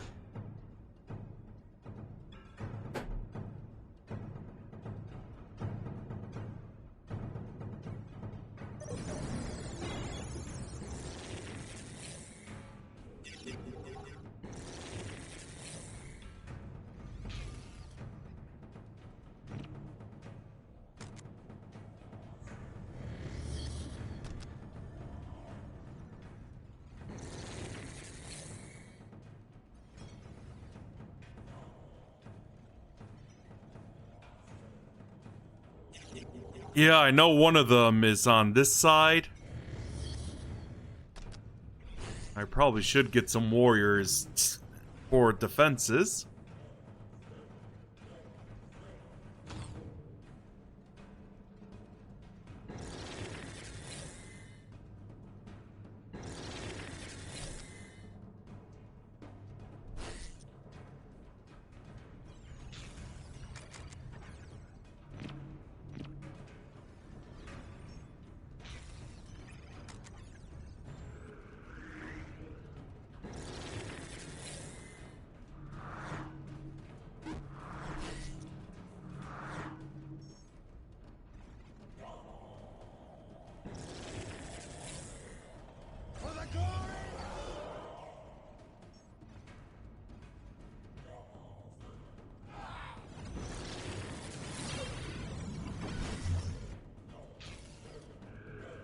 Get the rest of these.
I really need to get rid of this.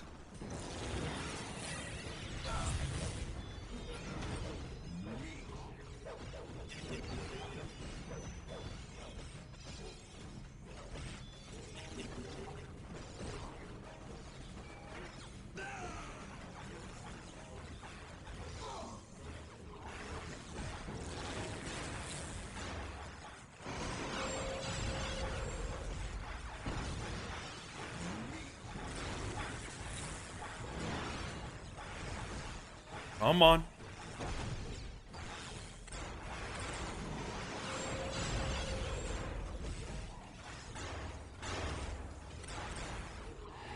And he's down. Now I'm gonna have to find the second guy around here.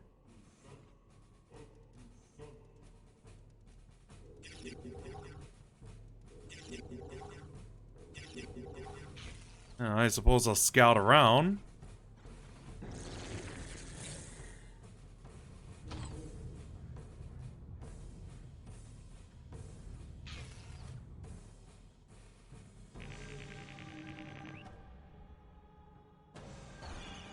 Oh, there's my answer. They could be somewhere around here. Gotta figure out which direction they're going.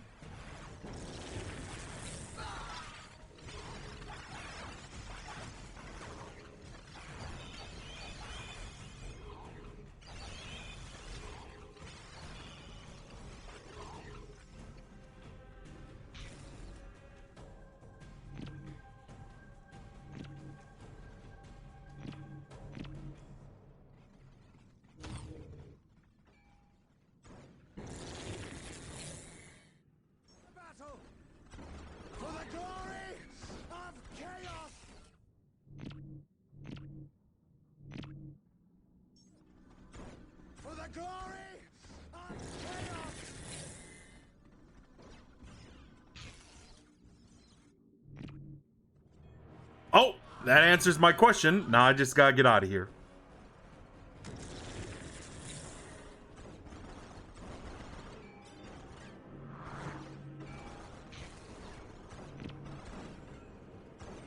Yep, I just found the others on the other side.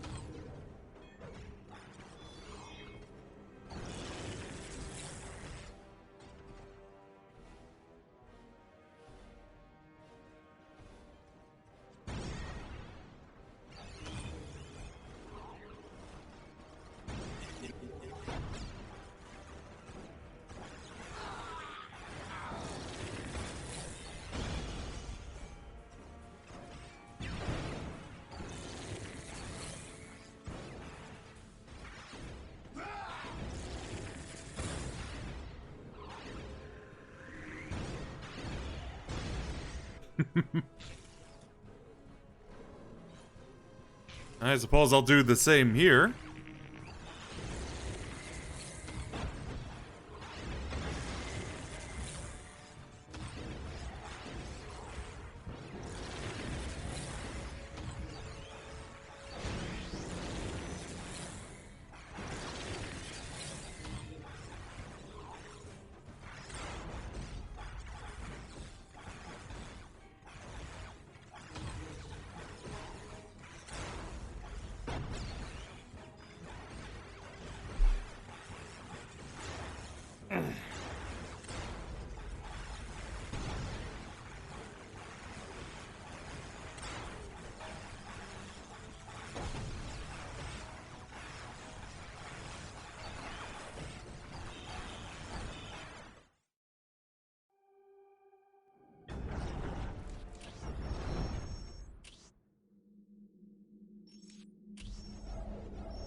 Alright, let me save right here.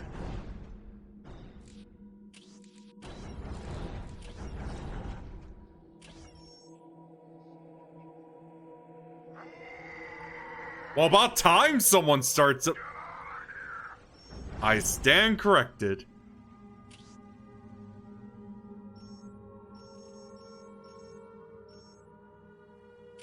Okay, last battle map for the night. Or actually, I'll just take the last two. I know where the bases, the other bases are over there. I want to see how much I've taken over so far. Obviously, I gotta get the rest here. And here. And here. Oh, jeez.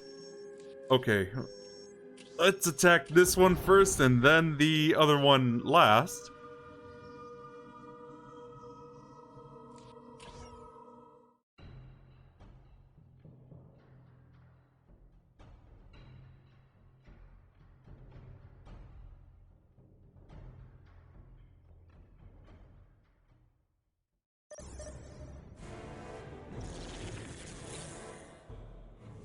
Yeah, I know.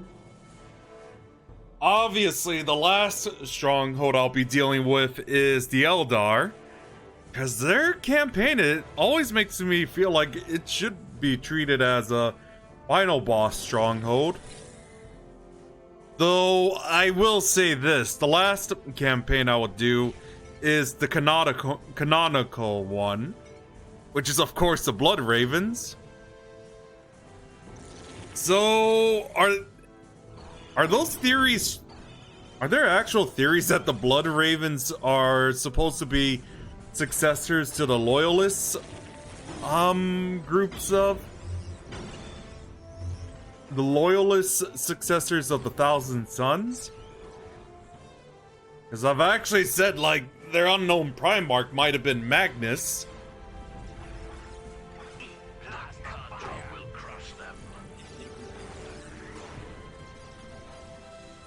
Yeah, the other one, they're on the other side as well, just so you know.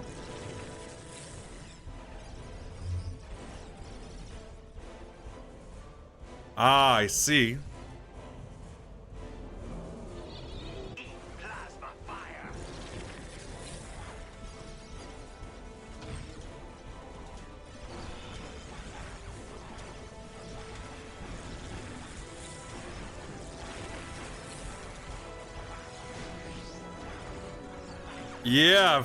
Yeah, it makes it pretty obvious, especially with the relic hunting they do.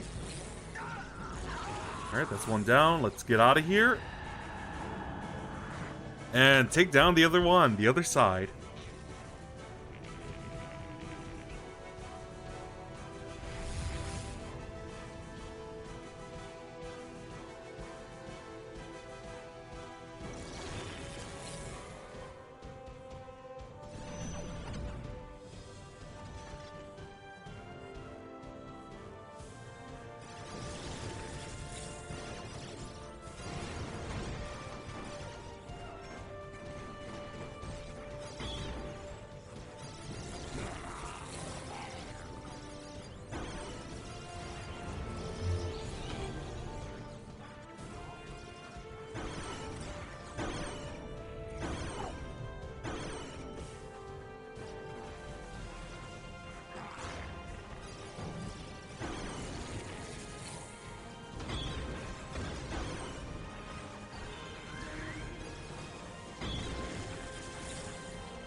Almost there.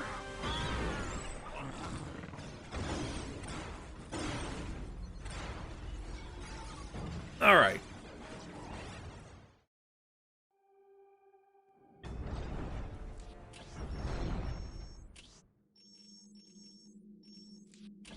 Let me save right here.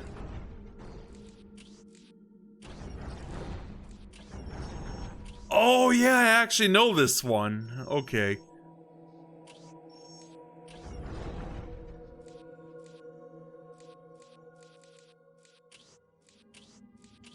It doesn't hurt to have extra ones.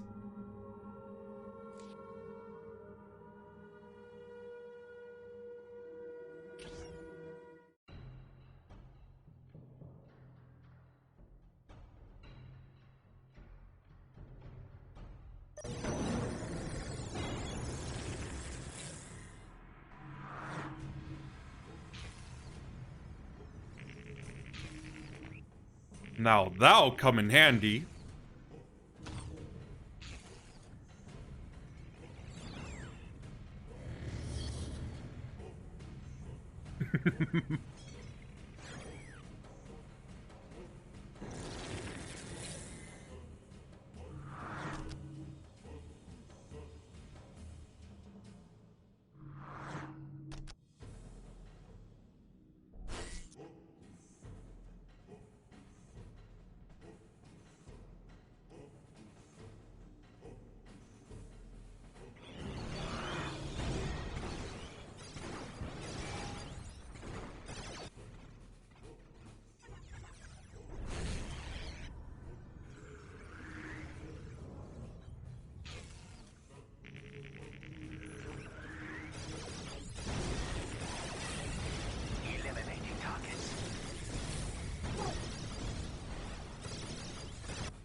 Yeah, let me just take care of this headquarters here.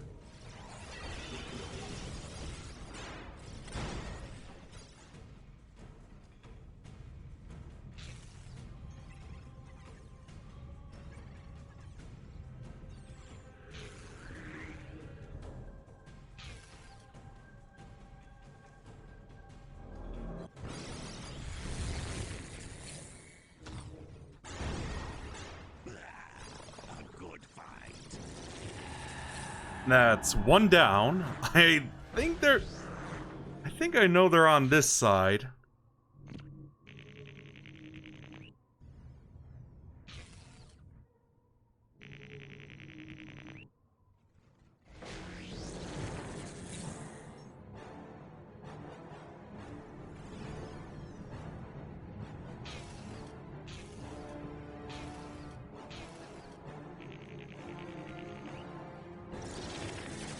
Yep, they are.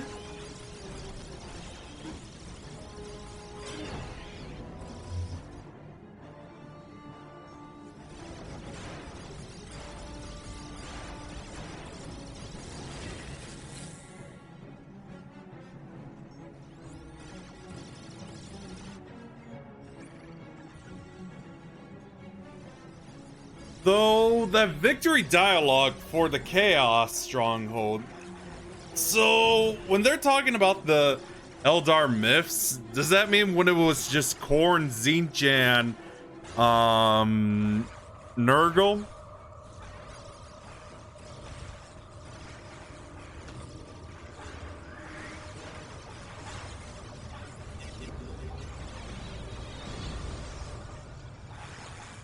Because you gotta keep in mind, Slaanesh didn't come around until like the near end of the Unification Wars, I think.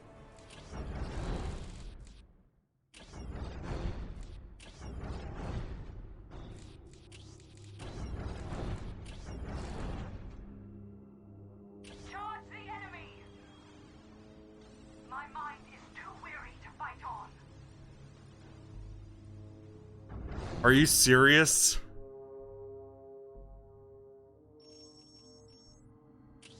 Oh, yeah.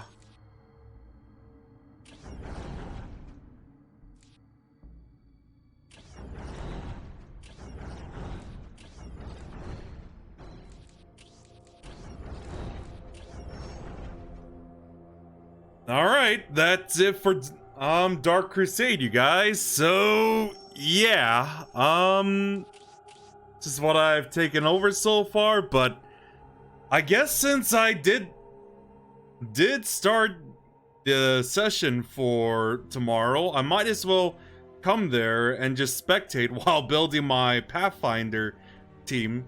So otherwise, I'll play more on Friday, while I'll be watching the tomorrow's match. So yeah, thanks for watching, and I'll see you guys next time. See you on Friday, and take care.